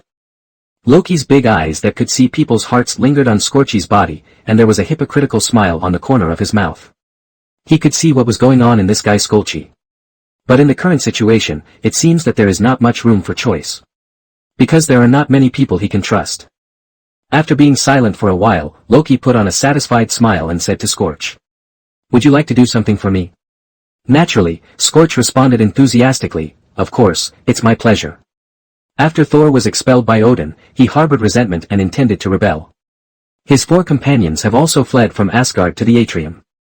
Loki said bitterly, and then looked at Skolchi with expectant eyes. Would you kill these rebels for me, for Asgard? Hearing Sol and the 4 warriors of Asgard, Scorchy's face froze for a moment, and then he replied weakly. I really want to share your worries, but with my ability, I'm afraid I will disappoint you. Scorchy said in his heart that Loki is an idiot, I can do it, and they will bow to you like they are now. Just this IQ is still king, and Asgard takes jujube pills. But Loki didn't blame him, just smiled and waved his hand lightly. A tall figure came out from the darkness nearby. Scorch looked over curiously. This, the magical weapon made by the previous king, the Destroyer? He looked at the tall silver robot in front of him in shock, and said to himself in disbelief. Yes. Loki glanced at him lightly. Are you confident now? Scorch still had an unbelievable expression on his face, and looked at Loki in bewilderment, but with the power of this thing, you can kill them all without people, right? No. Loki's expression changed, and he said in a grim tone. There is also a difficult guy, so you need to use it. Facing Loki's sinister gaze, Scorchy knelt down very sensibly and shouted. I will definitely complete the mission. Don't let my brother come back, destroy everything. It's coming. Lynch saw the destroyer slowly advancing from the side of the town from a distance, firing a powerful energy attack from the eye position, destroying everything it encountered. Let's go. Among the warriors of Asgard, Vostag patted his stomach and rushed out first. The others looked at each other and ran over. When they came outside, a group of people looked at the destroyer who was approaching at every step, with surprised expressions on their faces. Thor turned his head and put his shoulders on the shoulders of his 4 companions, and said in a serious tone. I must tell you, my friends, that I am only a mortal now, and if you stay, I may kill you. Come on, Saul. We're not afraid of treason, are we afraid of death? Fandral, the tall and burly man with the same blonde hair, said with a smile. That's right, let's go. Hogan, who had an Asian face, showed a rare excitement and roared loudly. Thor looked at the 4 companions, and nodded movedly. Don't worry, I will protect them. Lynch also promised softly from behind. So the 5 of them stopped hesitating and ran towards the destroyer hand in hand. You attract attention. The female warrior Sif turned to the side, looking for a chance to make a final decision. The rest of the people met their eyes, and then looked at the rough-skinned Vostag together, and silently formulated a battle plan. Boom! As soon as the destroyer turned his head, a destructive attack blew up a small gas station on the side of the road into ruins. Amidst the smoke and flames, it walked slowly but firmly towards the few people in front of it. For Asgard. In a blink of an eye, Vostag shouted and ran from a distance, accelerating crazily. The other 3 people made good postures on the road where he was running, and shot at the same time when Vostag ran to his side, throwing him like a cannonball towards the destroyer. Vostag shouted loudly, raised the axe in his hand high, and the superpower brought by the weight of several hundred kilograms and the extremely fast speed reached the destroyer in a blink of an eye. But the destroyer just waved his hand lightly, and swatted Vostag away from a car like a fly. Even though Vostag was fat and strong, he had the strongest ability to resist injuries among the 4, but he failed to hit hard, and instead was slammed to the ground. This also caused him serious injuries, and he would not be able to move for a while. The destroyer would not give him a chance to breathe, and walked forward in a few steps. The eye armor quickly opened, and the whole body began to light up, and a burst of destructive energy was about to spurt out and take Vostag away. At this moment, a beautiful figure with a spear jumped down from the roof beside him, and ruthlessly plunged the spear into the destroyer's body. The yellow light on destroyer's body suddenly went out, and his body was also bent down by Sif, motionless. Solved? Fandral asked with some uncertainty. The destroyer immediately gave the answer. Its body slowly began to change, the armor on its body continued to rotate and move, and finally turned its head and hands behind it. Its head was aimed at Sif, and a fiery beam of light shot out instantly. Sif nimbly jumped off the destroyer's body. Dodge this terrifying blow. Let's go. Fandral and Hogan quickly yelled and dragged Vostag away, and Sif, who had landed, turned over and fled. The destroyer immediately launched a terrifying energy attack at the few people fleeing on the road. Wherever the rays touched, everything exploded and destroyed. Flames and explosions engulfed everything on the street, and the few people who managed to escape were all thrown to the ground by the shock wave and the wreckage of the explosion. The destroyer, who walked in a strange rhythm, walked unhurriedly from the fireworks to the weakly struggling Asgard 4, and the armor on his face began to change again. Enough. Thor held the small axe he picked up in his hand and shouted loudly. Your target should be me. He held the axe and looked up at the destroyer, knowing that Loki was controlling this guy and could hear his words. Give me some more time. The destroyer stopped attacking and stood silently facing Thor. Leishan went to the 4 people in Asgard Palace and helped them up one by one. Let's go to Asgard to stop Loki. He supported several people, his face heavy. No, we will fight together. Fandral said unwillingly. You have done your best. Thunder God patted everyone's bodies, and they were barely able to stand up. Then I will die like a warrior. Today's story will definitely be passed down by future generations. Sif was thrilled. You have to live and tell stories to the children yourself.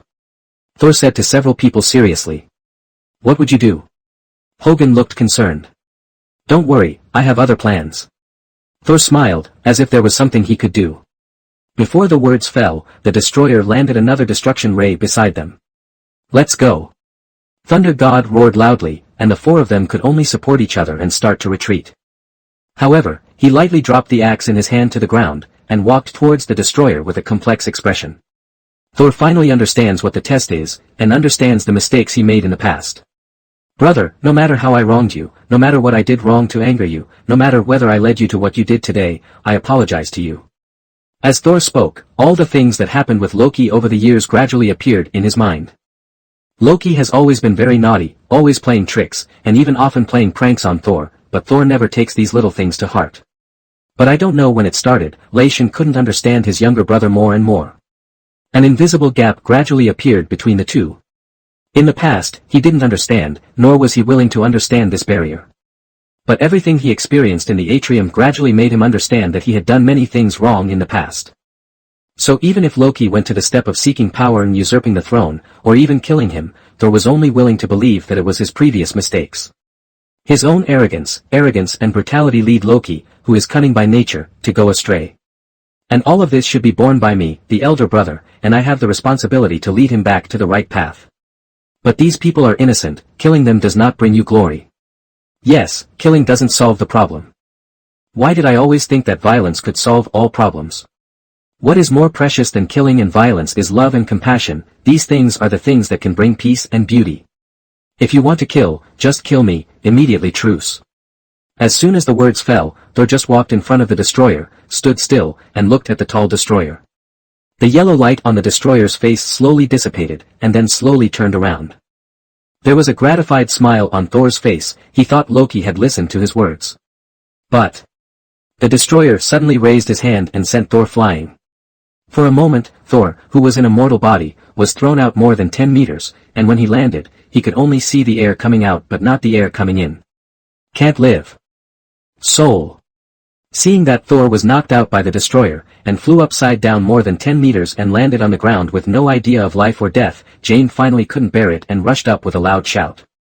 Lynch, who was standing aside, didn't stop him, but wanted to have a glass of Coke instead. Because the famous scene is coming soon. He has already sensed that the Meow Meow hammer not far away began to burst out an unusual energy. Thor will be back online soon. The destroyer took a cold look at Thor, who was gradually losing signs of life, and turned to leave. Jane lay on Thor's body and cried bitterly. She didn't understand why this happened. Why did Thor go to die right now? Because of his arrogance and warlikeness, he was sealed by Odin and expelled Thor from the atrium. He experienced various trials on the earth. He was treated as a mortal, met Jane, a companion and human friend, and fought side by side with his comrades. He finally completed the transformation that Odin hoped for. He finally passed the test. A tear slowly flowed from the corner of Odin's eyes while he was sleeping, and the curse that his father made after the thunder's wrath resounded in Thunder God's ears again. Whoever holds this hammer, as long as he has the qualifications, he can have Thor's divine power. In the deep pit where the Meow Meow hammer is located, the researchers at the scene were already sweating profusely, busy with the sudden powerful energy response of the Meow Meow hammer. Pieces of dark clouds began to gather on Thor's head. Moment. The Meow hammer sensed the master's call from somewhere, and immediately broke through all obstacles and soared into the sky. Coming. It is coming. Meow Meow hammer brings lightning and light to bring Thor back into the world. What is that? Jane's friend and assistant, the little beauty Daisy, pointed at something that left a long arc in the sky and said dumbfoundedly. He is back. Sif looked excited, looking forward to reply inexplicably. Jane. Danger. Get out of the way. Jane's father Eric yelled in concern.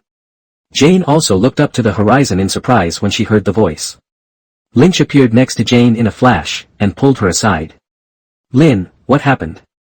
Jane seemed to have guessed something, and asked Lynch in great surprise. Lynch smiled slightly and replied. Soul has passed the test and will regain his divine power. Aren't you wondering if he is really a god? You will find out soon. While speaking, the Meow Meow hammer slammed a bolt of lightning at the unconscious Thor, god of thunder. Suddenly, Thor stretched out a hand and firmly held the Thor's hammer. In the dazzling lightning, his aura rose little by little, and pieces of armor condensed on his body. The Destroyer and Loki seemed to be aware of it, and turned their heads suddenly. Under the uncertainty, a destructive attack began to brew in the body quickly. But before it delivered this blow, the Meow Meow hammer flew out of the lightning, knocking it down hard to the ground. Oh my god! Jane looked at Thor, who emerged from the lightning, and her face was beyond shocked. Her father Eric and friend Daisy also have similar expressions. Lynch laughed as expected. In terms of cards, Thor is still pretty good. There was a loud noise in the sky, and Lousy made his debut. As far as the scene is concerned, this apprentice is still very clear, not inferior to Lynch's own, a light in the sky, let me go crazy on the ground. Wearing Thor's armor with a red cloak on the back, Thor shook his hammer like a flower hand and flew into the sky, creating a small tornado. The storm sucked the destroyer into the sky, and Thor seized the opportunity to slam the destroyer left and right. The destroyer emits a destructive light, and Thor holds the Meow hammer in his hand and hammers down from a height against the light. Boom! An extremely violent shock wave swept all around, and the destroyer was directly fucked to the ground by Thor's blow, and there was no more movement. In Asgard, Loki, who had a gloomy face, smiled sinisterly, and said softly, it's now. On Earth, Thor held the Meow hammer vigorously and landed from the sky. I have passed the test and regained the recognition of the hammer of Mjolnir. I have recovered my divine power. He couldn't hide his excitement and walked towards the crowd. Is this your usual attire? Jian Chung pretended to be calm and looked Thor carefully. Not too much. Thor smiled slightly and nodded to Lynch. Then he looked at his companions and said, let's go to the place where the Rainbow Bridge teleports, I'm going to find Loki. A few cars happened to drive up, and Coulson walked over with someone. With a wry smile on his face, he got to know Thor again. Another god. Soul, you look cool in this outfit. Thor also solemnly said. Son of Kur, we are fighting for the same goal, to protect this world, please don't hinder our actions. Okay. Coulson glanced at Lynch out of the corner of his eye, and nodded in agreement. It's not over yet. Lynch said suddenly. Hearing the words, Laishan immediately looked in one direction knowingly. The destroyer, who had been shot down to the ground by Thor, had stood up unknowingly when he stood up, and a destructive beam that was thicker and more terrifying than before had hit him. Oh my god. Can't escape. There was a feeling of fear in everyone's heart. Laishan's expression changed drastically, and he held up the Meow Meow hammer and was about to rush in front of everyone to resist the destructive light. But this ray of destruction came faster and faster than any previous one. Just when Thor wanted to make a move, the ray of light had already descended with a bang. No! Thor roared. With the momentum of this ray of light, if it really falls, everyone he cares about will die.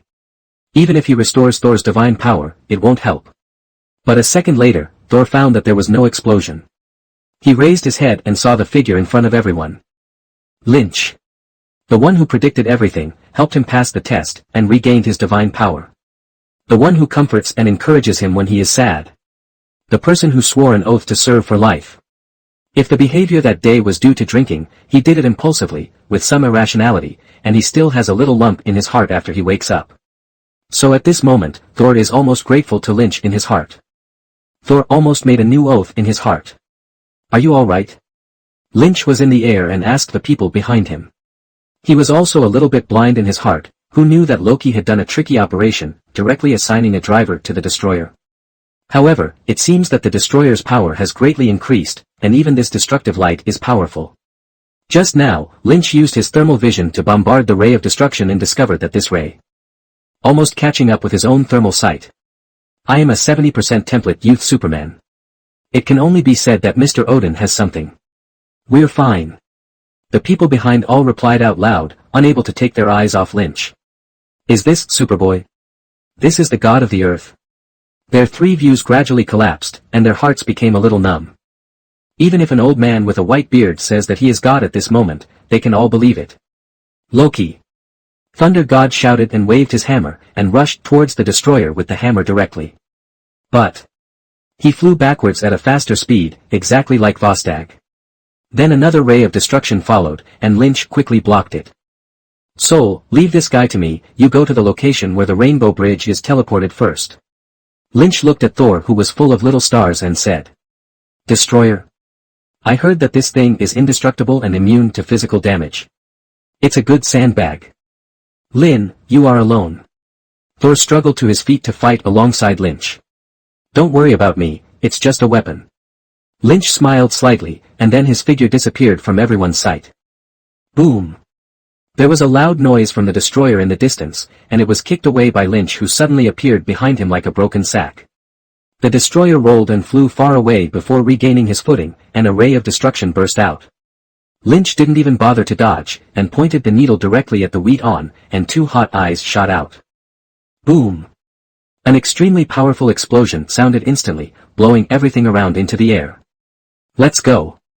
Thor got up, ready to take everyone away. Is he all right? Jane asked with some worry. Thor looked back at the two people in the battle, and comforted, no problem, it's too dangerous for you to stay here, I'll send you away. So several people present supported each other and began to retreat. In the field, Lynch's heat vision and the destroyer's light stalemate for a second. Lynch stared, and the two hot gazes instantly strengthened, engulfing the destroyer's attack and bombarding the destroyer's body. The destroyer was blown away again and fell heavily to the ground. But it just patted the ashes on its body, and immediately stood up again, its nails squirmed, and it seemed that it was not damaged at all. It really is indestructible. Lynch sighed. Odin is really a grandpa with many treasures.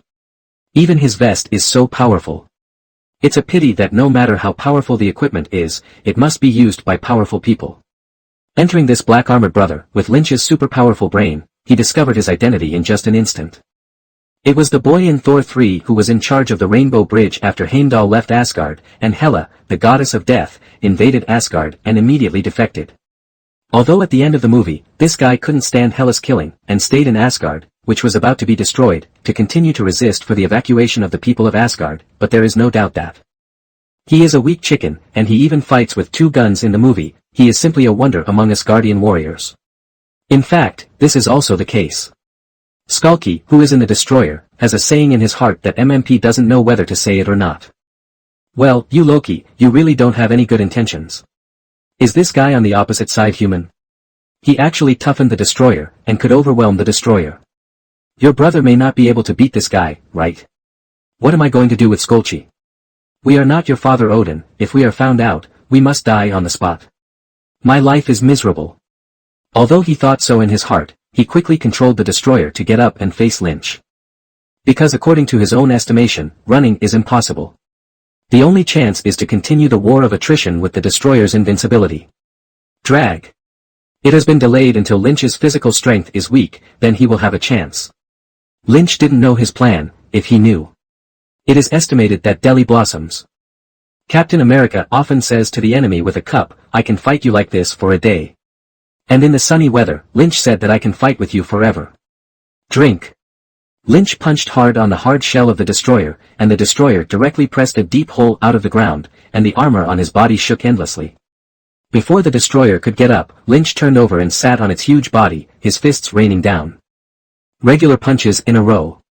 Lynch's fists gradually accelerated, leaving shadows behind. As the destroyer was hammered into the ground bit by bit but no damage could be seen, Lynch gradually increased his strength. The power that is usually suppressed and restrained is aroused little by little, and unreservedly vented on this perfect sandbag. Dong dong dong dong. It was as if meteorites hit the Earth one after another, and an incomparably powerful force was transmitted to the Earth through the destroyer, causing vibrations like earthquakes. What happened? The people who walked away felt the unusual tremor of the Earth, and turned their heads to look in Lynch's direction. What is his origin? Why is he so powerful? Verstag touched his chest and said with a shocked face. Could it be the priest hidden in other dimensions in the atrium? Sif also spoke in surprise. Based on the knowledge accumulated in their long lives, Lynch can be considered very powerful, and he is definitely worthy of being a strong man in the god system. I do not know either. Thor shook his head, he was still in a daze. He only knew that Lynch was very strong and could lift the Meow hammer, but how strong was he? He has no idea. Let's go, we'll be there soon, hold on for a while. Thor encouraged several people to move on. Lushan Rising Dragon Patriarch. Lynch yelled violently, and punched Destroyer on the chin with a foot punch. Then the Destroyer immediately got on the rocket and went directly to the sky from the pit a few meters deep. Lynch followed quickly, clenched his hands into fists, and slammed the hammer on the Destroyer's stomach. The Destroyer changed direction again, plunging straight into the soil with a whoosh. In the air, Lynch didn't pursue immediately, but twisted his neck. Cool. Lynch hasn't encountered such a durable thing for a long time. Since the progress of exchanging templates has increased rapidly, and the number of days in the sun has also increased. Lynch gradually felt that all the enemies in the world were boring. May I ask, who can take a punch from my old Lin? Saying that all the villains on Earth are garbage, no one objected, right? That's why Lynch desperately wanted to join Thor's fun. Although Thor's combat power is a mystery, but at least his father is a giant, and there is an invincible villain sister. If you don't make friends, do you want to fight the whip with Tony? Tony didn't feel ashamed, Lynch felt ashamed. Isn't it just that old man Odin is so resistant to any weapon? How strong is I? Although his life is not long and he cannot easily use his strength, but... Isn't that just right? If it was the Odin giant Lynch in its heyday, it would be too late to hide. Just like Lynch didn't think about looking for Gui. That guy Gui holds the time gem and can see the past and the future, so he must have noticed Lynch's strangeness long ago. But Lin Chi couldn't tell what kind of future Gui saw. Is there a future for him? Or the original future of this world? No matter which one, after Lynch appeared, Gui must have noticed it, and even understood Lynch's origin. It's just that I don't know how Lynch got here. Unless Lynch reveals it himself, Gui doesn't know about the system. So Lynch was a little guilty, so he didn't dare to look for the Supreme Master who could be found easily. It's fine if Gui doesn't come to trouble him, and deliver it to his door. Lynch still wants to live a little longer.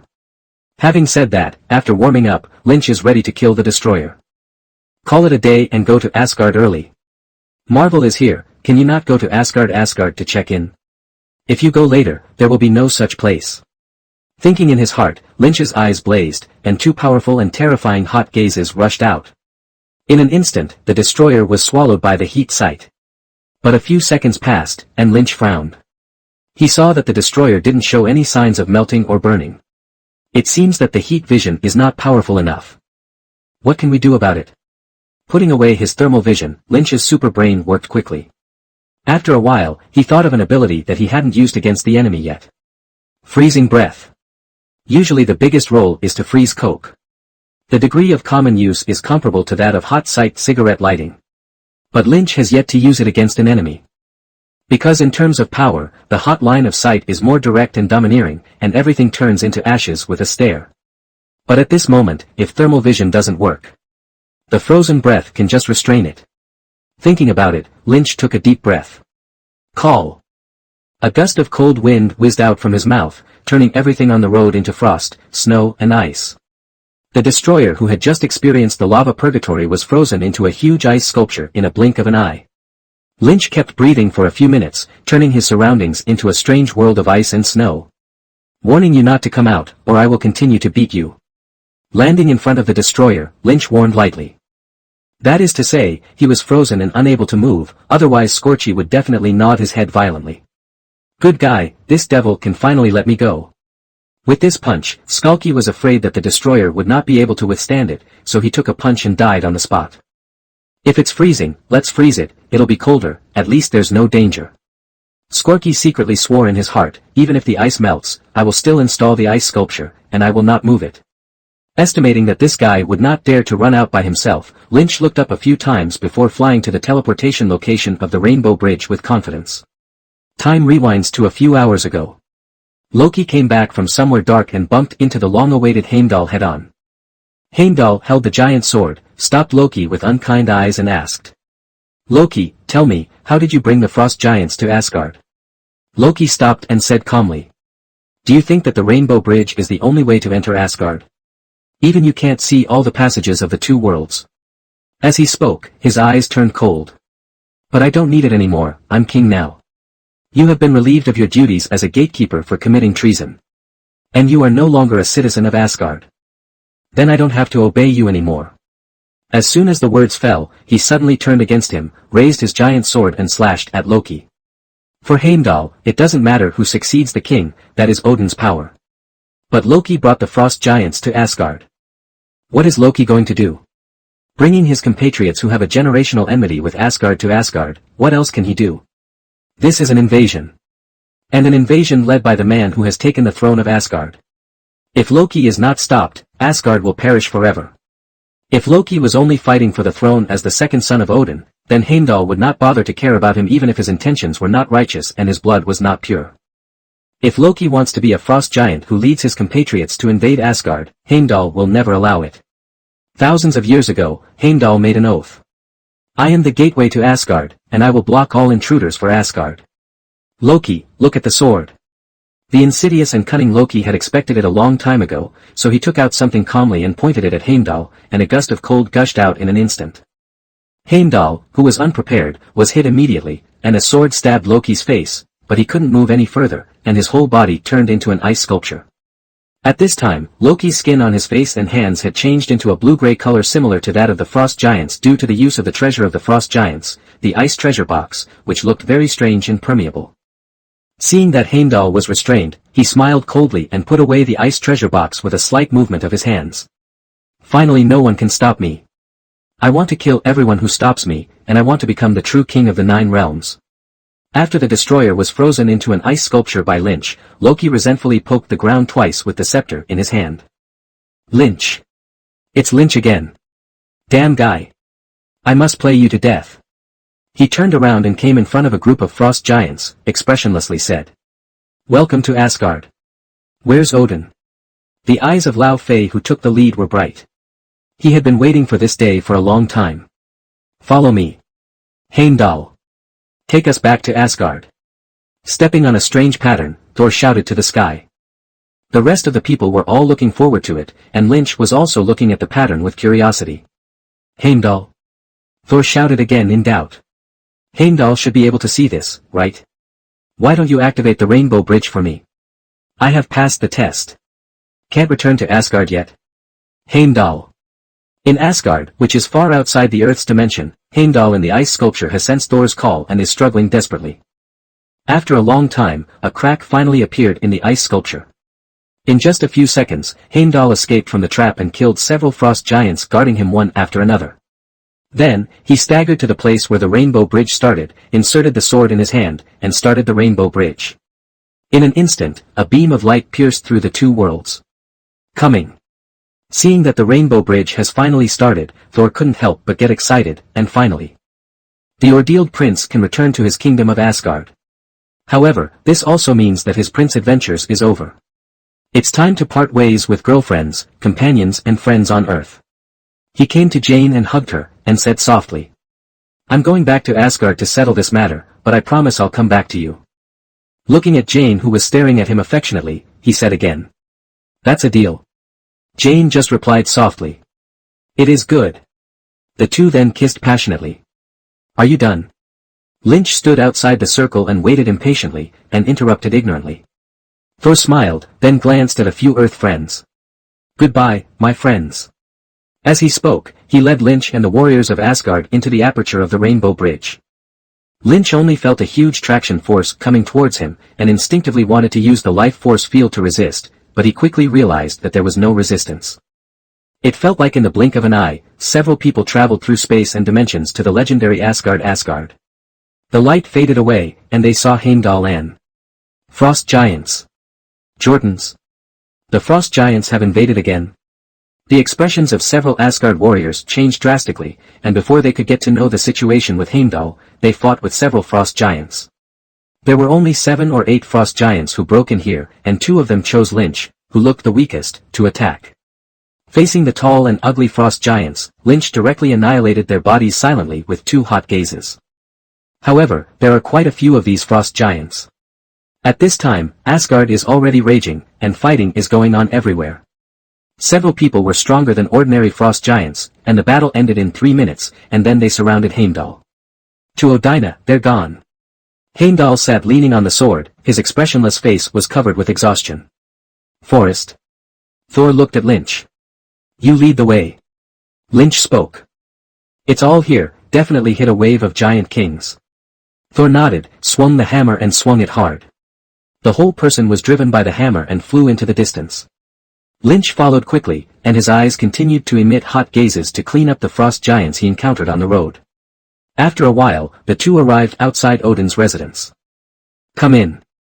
Hearing the sound of fighting in the room, Thor rushed in anxiously, just in time to see Lao Fei holding an ice thorn trying to kill Odin. No. Lao Fei made a move, and the ice pick pierced Odin fiercely. Pine. Lynch held Lao Fei's hand, but just let him dodge and keep a little distance. This distance made Loki's carefully planned Oriole fail. Loki originally wanted to let the Frost Giant come in, and then kill Lao Fei at the most critical moment, becoming the savior of Asgard, and naturally won the love of the people, thus winning the justifiable throne. But it's this hateful Lynch again. Why is he so haunted? Lynch was pulling Lao Fei's body, and then pulled hard, tearing off his right arm. Ah! Lao Fei wailed in pain. Death to me.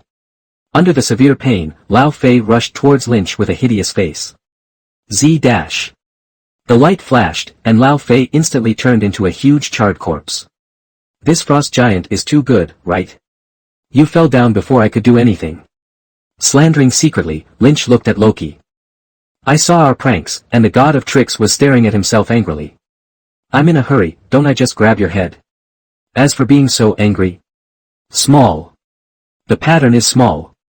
Soul. When Thor's mother saw Thor appearing suddenly, she stepped forward to hug him excitedly, and kept stroking Soul. You are finally back. It can be seen how worried and suffering Thor's mother was during this time. However, as the queen, she cannot change the decision of God King Odin. Moreover, as a goddess raised by a witch, she has extraordinary wisdom. Of course, she can understand Odin's good intentions, and she agrees with Odin's approach in her heart. Mom, it's all right. Thor softly comforted his mother, then raised his head and fixedly stared at Loki, who also appeared in the room suddenly. You put the Jotuns in. His voice became ice cold, although it was a question sentence, the tone was definitely incomparable. Loki on the other side of the room made a look of joy at Thor's return, and said doubtfully when he heard the words. My brother, you are finally back. We are all worried about you, but I don't know what you are talking about. Thor smiled angrily, let go of his mother, approached Loki step by step and said. I know you're a master of lies, but why did you send the destroyer to kill me and my friends, and put the Jotuns in Asgard? What? What is going on? Thor's mother looked at Loki in shock. Loki said innocently. The destroyer may have just carried out his father's orders, and I don't know what happened to the Jotuns. Halfway through his aggrieved speech, a smile suddenly appeared on his face, and he turned to say. I'm going to destroy the Jotuns now, do you want to go with me? As he said that, while Thor wasn't paying attention, he swung an attack with the scepter in his hand and knocked Thor into the air, and then Loki directly did what he was best at, turning into a living person. I saw him flashing into the room and then disappeared.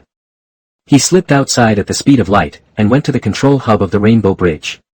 Thunder God roared, stabilized his figure, and followed Loki with a swaying hammer, but seeing that he couldn't catch up, Loki ran farther and farther.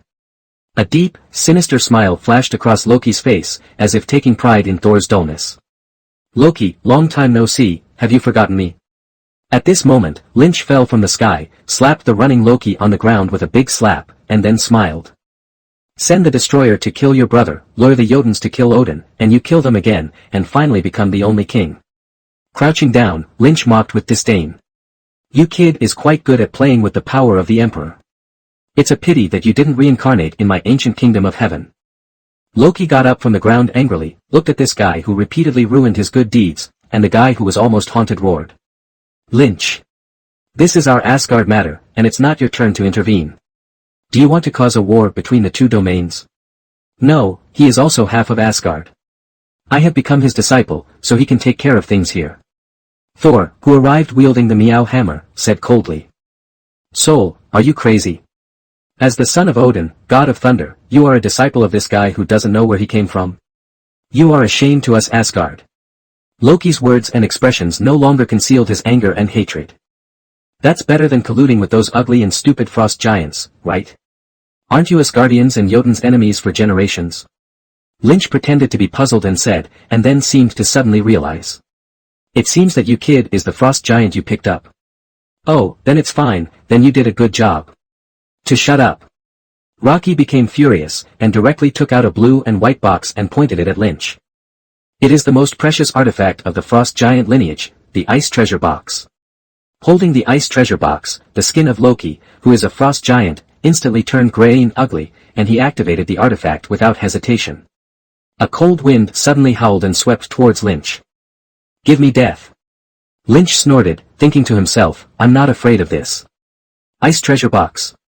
Does my hot-sided fire attribute defeat your ice attribute? Holding up his hands and staring at his eyes, the two hot eyes met the cold wind without showing any weakness. The ice treasure box is an artifact of the frost giants. It was defeated by Odin when it invaded Asgard and left Asgard behind. It is so powerful that it can freeze an entire planet. But as we all know, the difference between the upper limit and the lower limit in the Marvel Cinematic Universe is very exaggerated. For example, Scarlet Witch Wanda, who can kill Thanos in an instant, is afraid of bullets, and her brother Qui-Gon is even more so, who died under the bullets. So at this moment, the power of the ice treasure box in Loki's hands is certainly not comparable to the legendary freezing of a planet, at most it can freeze an area. This kind of power is not bad, but compared to Lynch's heat vision. What I have to say is that at this time, Lynch, who has 70% of the template youth Superman, has evolved into a god, so that the usual Lynch has to control his own power more and more. Not to mention how exaggerated the superpower, super speed and other abilities are, just in terms of destructive power, Lynch can find the weak point of the crustal movement and simply apply pressure to trigger a large regional earthquake, leading to an extinct earthquake in a city, even a country or even a continent. And the heat vision in the ability is even more powerful, the temperature is comparable to the surface temperature of the sun under full force, and it can turn a city into a lava hell if it is released continuously for a period of time. The moment the cold wind released by the ice treasure box comes into contact with the heat, it melts like winter snow in the spring breeze, and it is destroyed and wiped out after a single encounter, and it cannot be resisted for a moment. In an instant, the horrifying hot gaze engulfed the ice treasure box and Loki with a shocked expression. Died? Lynch put away his thermal vision, and saw that there was only an ice treasure box left in the place where the thermal vision swept, and there was no trace of Loki. Although the power of heat vision is strong, Loki's escape is not weak. Lynch narrowed his eyes, let go of his super senses, and looked for Loki. No, over there. Just letting go of his super sense for half a second, Lynch found Loki's trace. He is standing in front of the sword that controls the Rainbow Bridge. Immortality does not change. Stop him now. Thor exclaimed. Late. Loki yelled triumphantly. But the distance was too far, and Loki moved too fast, and the two could only watch as Loki activated the Rainbow Bridge in an instant. The three saw that as the Rainbow Bridge was attracted by Loki, a terrifying energy began to brew and change, and then change direction, shooting straight towards the direction of Jotun Township. This ray of light will completely destroy Jotun Township and wipe out all Jotun people. Loki, this guy. They want to eliminate once and for all the forces that have been fighting with them in Jotun Township. Just to get Odin's approval? Isn't this brain bubble? If there is no problem in eliminating them, wouldn't Odin have been eliminated earlier, and still remain until now? How about claiming to be the god of tricks every day? Have you played house too much? Like some mentally handicapped people on Earth, they will only throw nuclear bombs when they encounter problems. Can strategic weapons be used like this? Can killing solve everything? This is the Marvel Cinematic Universe. What is the purpose here? Love and peace. Let you become the king of Asgard, the 9 realms can't wash you with the Rainbow Bridge. Outrageous. You boys should be beaten. Thinking about it, Lynch didn't waste any time, rushed over with a normal punch and put a little star on Loki. Thor also anxiously followed, standing in front of the Rainbow Bridge control hub to observe. Can this be closed? Lynch frowned and asked Thor. It cannot be started successfully, unless... Thor looked hesitantly at the Rainbow Bridge.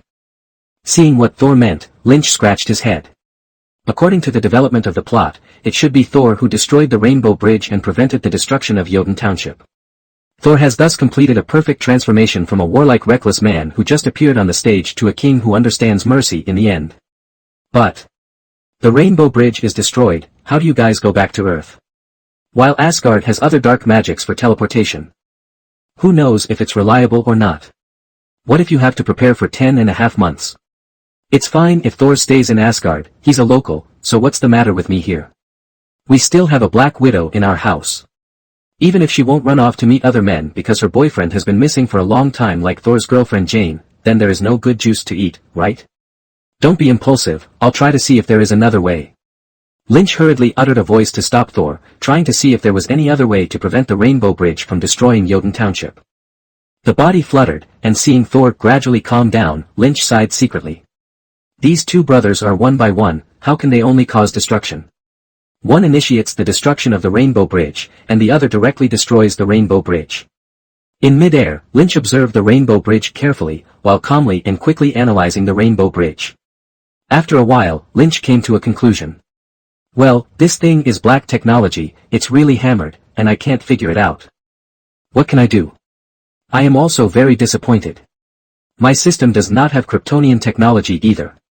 You say I have a super brain. The foreign language I studied in college, I haven't even learned advanced mathematics. After coming here for so long, I can learn all kinds of foreign languages very well. It can be observed that there are only 2 ways to prevent the Rainbow Bridge from destroying Jotun Township. 1. Destroy the Rainbow Bridge according to the original book.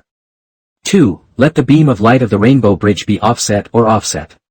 But, based on Lynch's feelings, the energy contained in this light is huge. If it's a hard top, I'm afraid it can easily tear Lynch into pieces.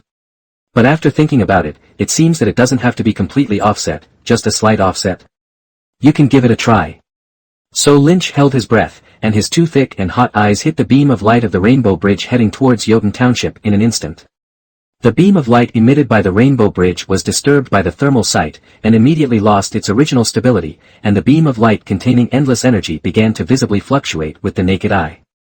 But it seems that the power of Lynch's thermal vision is nothing more than that. After just a few breaths, Rainbow Bridge regained its calm, and it is still outputting steadily in the original direction. If the strength is not enough, continue to increase. Regardless of the burning sensation coming from his eyes, Lynch crazily strengthened the power of his thermal vision. As a result, the 2 hot lines of sight gradually became thicker, the breath became more terrifying, and the color changed accordingly. But just then. What are you doing? Do you know that attacking the Rainbow Bridge with energy like this will cause the Rainbow Bridge to lose its target and shoot to an unknown place? If it hits the atrium, your atrium will be over.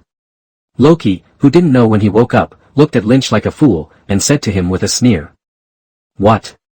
Is what he said true? Lynch's eyes were red, because of the high power output, his eyes were already suffering the most unbearable heat. I'm afraid it's true. If the operation is not good, it may even cause an explosion in Asgard. Thor's face was solemn, and the meow hammer in his hand began to dance again. Now there is only one way. Is there still no way to change the fate of Rainbow Bridge against the sky? Lynch sighed silently, feeling a little helpless. I can only hope that Asgard's black magic is reliable. Then you do it. Withdrawing his gaze, Lynch closed his eyes and landed on the ground. The destruction of the bridge still requires Thor to come. After all, he is the eldest prince, the first heir to the throne of Asgard. It doesn't hurt to make things in your own home.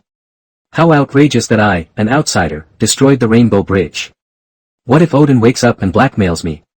If Thor hammered the Rainbow Bridge, it would have nothing to do with me. Hearing this, Thor nodded, moved with the hammer, and landed on the Rainbow Bridge eager to try. It seems that it is full of excitement and anticipation. What is a prodigal son? In terms of house demolition, Thor is the number one in the 9 realms. The Thor trilogy belongs to the story of the handsome and wealthy Thor going bankrupt, eventually being ruined, and wandering around the world. This rainbow bridge is just the first small item that Thor lost in his life. Soul, what do you want? Seeing the two talking and Thor's strange movements, Loki immediately reacted and asked in disbelief. You can't destroy the rainbow bridge. Loki growled hysterically. I can. Thor's face was firm, and he swung the hammer in his hand. I have to do the same. Boom. The meow meow hammer shook the rainbow bridge slightly, but the bridge deck was not damaged at all. Obviously, Thor's strength is still weak. No. Holding the scepter in his hand, Loki pointed at Thor from a distance, and an energy attack blasted Thor away. Lynch closed his eyes, as if his senses were taken away by the overloaded heat, and he didn't respond to Loki's jumping up and down. In fact, Lynch of course ignored it on purpose. If you control Loki, how can you let him fall into the original Dark Abyss? If he doesn't fall in, who will be the leader of Thanos and lead the Chitauri army to attack New York? Don't attack New York. How does Lynch get justice? A complete template of Superman is worth hundreds of millions. Except for the battle against Lynch in New York, I can't think of a time when I can get so much justice. So Lynch wished that Loki would make the scene a little bigger and bring more people over to get justice. Even if you don't talk about the value of justice, this plot is quite important. In the entire Marvel Cinematic Universe, Loki fell into the abyss, leading to the subsequent New York War and Thanos, and assumed the role of connecting the past and the future. Hastily intervened, who knows what kind of difficult characters Thanos will send to Earth? Ronan, or the 5 generals of Obsidian? The Avengers who united for the first time may not be able to beat these strong men who have traversed the universe for many years. Compared with these people, Loki is obviously much cuter. For the sake of the Avengers, let him go down today no matter what. Seeing that Lynch didn't respond to his fuss, Loki quickly rushed to Thor. Thor, who was blown away, got up and knocked down Loki who was running over with a hammer. Don't get in my way. Thor's face was heavy. Do you know what you're doing? Destroy the rainbow bridge and you'll never see your girlfriend in the atrium. Loki fell to the ground clutching his chest, and roared unwillingly. Thor, who seemed to have never heard of it, increased his strength and smashed on the rainbow bridge with hammer after hammer. Lynch listened to hammer after hammer, and the magical soundtrack couldn't help appearing in his mind. 80, 80. The crystal-clear rainbow bridge was gradually overwhelmed, and cracks began to appear. Saul! Why did you become so weak after a visit to the atrium? Loki yelled in confusion and pain. Don't you hate those Jotuns? How many Jotuns have you crushed before? Tell me, why? Because killing doesn't bring peace. Lei Shen said without looking back, held up the meow meow hammer, and slammed it down again. You coward! Loki stood up and jumped at Thor. Stop for me. Thor just hit it with a hammer. Boom! As the hammer fell, the rainbow bridge, like a camel crushed by the last straw, made a terrifying explosion. Under the shocked eyes of the three, the entire rainbow bridge slowly broke from the middle, and the chaotic energy caused a chaotic explosion. The rainbow bridge is finally destroyed. When the rainbow bridge was destroyed and endless energy explosions swept across the scene, God King Odin, who was sleeping in the secret room, slowly opened his eyes. Odin has gray hair, wrinkled face, his right eye is covered by a golden cloth mask, and he is dressed in luxurious clothes. When he just woke up, he didn't have the aura of a god king. Except for the bottomless eyes, he looked like an ordinary noble old man. For a long time, although he fell into a deep sleep, he actually maintained a state where he could perceive the movement of the outside world. In his perception, the whole story of everything is invisible. Thor broke the spell he had set, but Loki went astray. Even the rainbow bridge was destroyed in the struggle between the two. This test was enough for him to make a choice, and it was time to end it. Therefore, as the God King of Asgard and the only ruler, he chose to wake up at this time. He suddenly got up, his figure disappeared in a flash, and left the room. The explosion of the rainbow bridge destroyed everything nearby, and violent energy raged across the vast starry sky. The explosion formed a shock wave that swept Thor and Loki away and flew them far away. Unable to resist such violent force, the two were like two small fishes in a storm, struggling to escape. But there is no doubt that the two weak chickens can't get out, they can only fall freely from the air screaming. And below the two of them was the endless starry abyss under the broken rainbow bridge. Just as Lynch was about to move, he noticed that Odin, who was sleeping, suddenly moved. The boss finally woke up. Also. Can't you wake up? If you don't wake up, your 2 sons will be gone. At that time, the bamboo basket will be empty. All trials, all losses are meaningless. Then, Lynch noticed a deep breath flashing past him. Odin came to the rainbow bridge in an instant and caught Thor, who was about to fall. Thor also had quick eyesight and quick hands, and he grabbed Loki's scepter in an instant, and the other end of the scepter hung Loki. Father. Loki was catching, looking up at Odin, very excited. I can wipe out the Jotuns. For Asgard, for you. He looked at Odin with delight, longing for his rare approval. Looking at what he did, it was nothing more than a naive child who wanted to prove himself because he was jealous of his brother, because he cared about his alien blood, and was dissatisfied with his father's partiality. He wants real approval from his father. But Odin didn't show a kind smile to comfort the poor little son, but just looked at Loki blankly. He is very disappointed in Loki. After this series of events, Odin found that Loki's character was indeed difficult to correct. Treacherous, cunning, selfish and cowardly. Fortunately, he once gave a hope. Now it seems that although Thor is not suitable to be a king, he is undoubtedly more suitable than Loki. After a long time, he said in an old voice. No, Loki. You are wrong. What you are doing is wrong. As the supreme god king, Odin naturally would not pretend to comfort Loki. Right is right, wrong is wrong. As the king of Asgard, he naturally has to tell the truth to his children. If you do it right, you will be rewarded, if you do it wrong, you will have to correct it. Hearing Odin's words, Loki, who was originally excited and eager, felt as if he had been hit hard, and his eyes gradually lost their spirit. Did I do something wrong? Why can't you agree with me until now? Just because I'm a frost giant? Desperate and disheartened, Loki let go of Thor's hand and let himself fall into the abyss.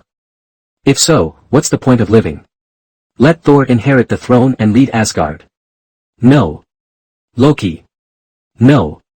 Odin and Thor spoke at the same time. Odin had some surprises and sadness. He didn't expect his youngest son, who was always cunning and cowardly, to be so resolute after hearing his negation. Odin couldn't figure out why Loki would die if he criticized him. Did I misunderstand Loki? It seems that I still care too little about him. Sighing in his heart, Odin knew that he was not very good at educating children. Otherwise, it wouldn't be 1,000 years later, and the 2 sons, the candidate heirs to the throne of Asgard, were so useless. Especially Loki, this child did not get much favor from Odin for various reasons. On the contrary, he is very close to his mother, Empress Frigga, and obeys her mother, and most of her mage skills come from her mother's professor. Maybe, I was too harsh when treating Loki.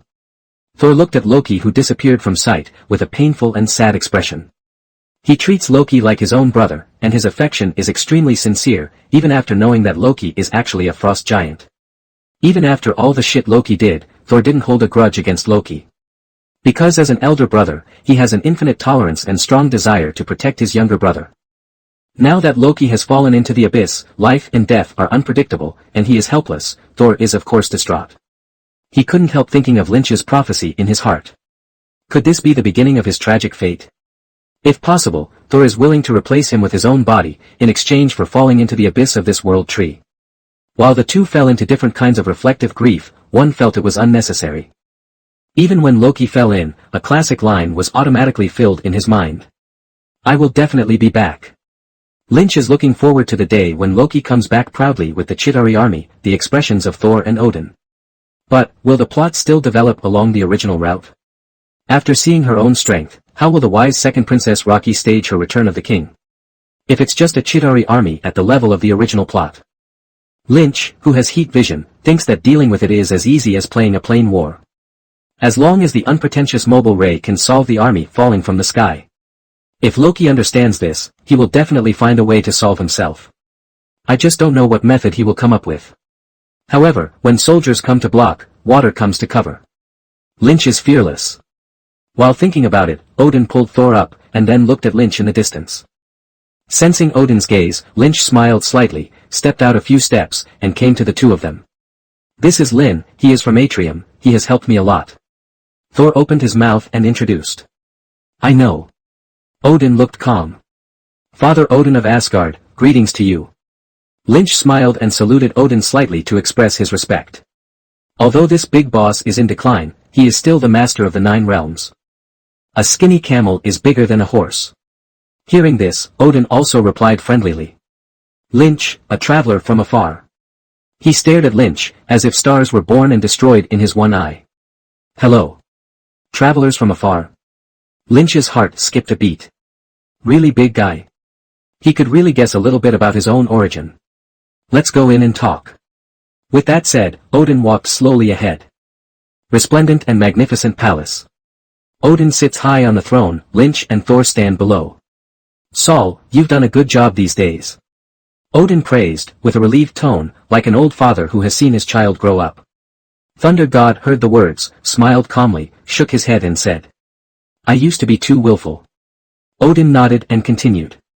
It's great that you can grow up, so I can rest assured that I will hand over Asgard to you, and you will become a wise king. Thor was silent for a while and said. Father, there is no wiser monarch than you, and no better father than you. After a pause, Thor hesitated to speak, his face was full of worry. Don't worry, I can hold on for a while. Odin saw through Thor's thoughts, and said naturally. I'll hold out until the day you can take the throne of Asgard. Hearing Odin's promise, Thor looked a little better. Okay, go down and talk to your mother first. Okay. Thor respectfully saluted, glanced at Lynch, and exited the palace first. Lynch stared ahead calmly, waiting for Odin to speak. Lyn. Is it okay for me to call you that? Odin spoke casually, with a calm tone like chattering. Of course. Lynch replied naturally. I heard that Saul made an oath to follow you. Odin chuckled lightly. If there is any trouble for Saul, you should not stand by and watch. Lynch was taken aback for a moment, and then immediately came to his senses. Good guy. Odin is. Are you looking for a stepfather for Thor? However, cover a Thor. When I grow up, it seems that the problem is not big. After all, I checked the system just now and found that the justice value has increased by another 10 or 20. Maybe it won't be long before I can redeem the youth version of the Superman template. Of course. With confidence in his mind, Lynch replied calmly. Seeing that Lynch agreed so easily, Odin was a little surprised, and then smiled kindly. Of course, Asgard will reward you for your help. Oh. After hearing the return, Lynch became interested. There are many good things in Asgard's treasury. What can you give me? Anything in the treasury will do. It will be all right. Then I'm welcome. Ice treasure box. Lynch said. The frozen chest has a breath of cold air, which may be beneficial to frozen breath. Although I don't know if I can use it, but why do I care so much? Let's talk when we get it. Odin, who was sitting in a high position, raised his hand and threw something without hesitation, and Lynch caught it. It was the supreme artifact of the frost giants that fell on the ground and was put away by Odin, the ice treasure box. This thing is useless to us, and those who own it are destined to be endlessly harassed by frost giants. Odin has also been outspoken about the troubles with the frozen chest. It doesn't matter, their king is already dead in my hands. Of course Lynch didn't bother, he was just a frost giant. Any more? Odin continued to ask. As a wily man, he is well versed in the principle of short-handed manpower, wishing Lynch to ask for more treasures. Eternal Flame, Infinity Gauntlet. Lynch also no longer politely stated his request. The Eternal Flame appeared in Thor 3. After Loki found that he could not fight Hela, he used the Eternal Flame to awaken Surtur, who was sealed in the crown by Odin. Surtur, who possessed the Eternal Flame, immediately turned into a towering figure with a terrifying appearance. He waved a huge twilight sword and destroyed Asgard in a flash. In the end, he was suspected of dying with Hela. He was the ruthless character that caused Ragnarok. Like the frozen treasure box, Lynch wanted to see if it would help his heat vision. And the Infinity Gauntlet. There is indeed one in Odin's hoard. And corresponding to Thanos' left-handed infinite glove, this infinite glove is right-handed. Although in Thor 3, Hela dismissed the gem-studded Infinity Gauntlet placed in the treasury, and even said a fake, many people thought that this glove was just a useless imitation. But after some thought, Lynch believed that this glove was real. That counterfeit should not refer to the gloves, but the infinite gems on them. You must know that Hela scoffed at the individual infinite gems, and just commented, not bad. This is of course because she is so powerful that she is so strong that she doesn't have to be afraid of a single infinite gem. And Thanos' Infinity Gauntlet was made by the dwarves, a subordinate race of Asgard, that he forced. From this aspect, this glove is very likely to be real. The truth may even be because a long time ago, Odin, who was powerful and conquered the 9 realms, noticed the rumors of infinite gems and created such an infinite glove to collect infinite gems, but finally gave up for other reasons. After Thanos heard the legend of infinite gems, he found out that there had been an infinite glove that could use infinite gems, and tracked all the way to the dwarves. Therefore, there is a high probability that this infinite glove is a genuine one, and it was even made much earlier than Thanos' left-hand glove. Oh. The Infinity Gauntlet. Odin was a little surprised. You know about that rumor? He asked Lynch curiously. Yes. Lynch didn't shy away from it, and admitted it openly. I want to see how powerful the Infinity Stone is. Owning infinite gems will bring you disaster, 1 or 2 is fine, if. After hesitating for a while, Odin said seriously in a low voice. I know that collecting gems will cause disaster, but someone is already watching. Lynch smiled. I can only act first. Is it? Odin was silent for a long time, and said with a little confusion. I can no longer see clearly what is going to happen in the future. Is it?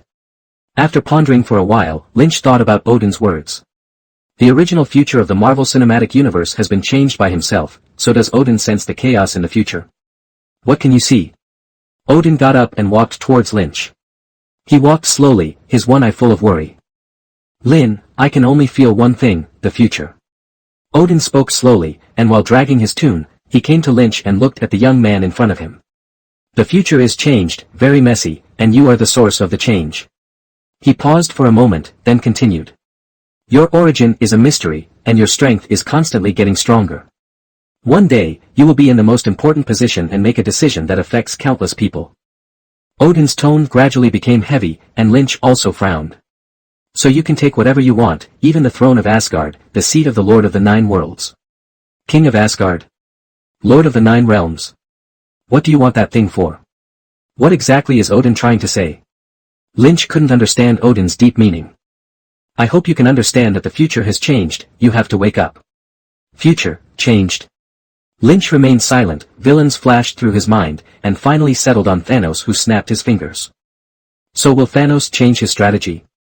Fearing Odin, an ancient one, and not daring to touch the Earth's Thanos, how will they fight against Superman, whose strength is almost the same as them in the future? Okay, don't think too much, since the Rainbow Bridge is destroyed now, you can stay in Asgard for a few more days. Odin changed the subject, and introduced Asgard to Lynch with a smile. There are a lot of delicacies in Asgard, and the drinks are also unique.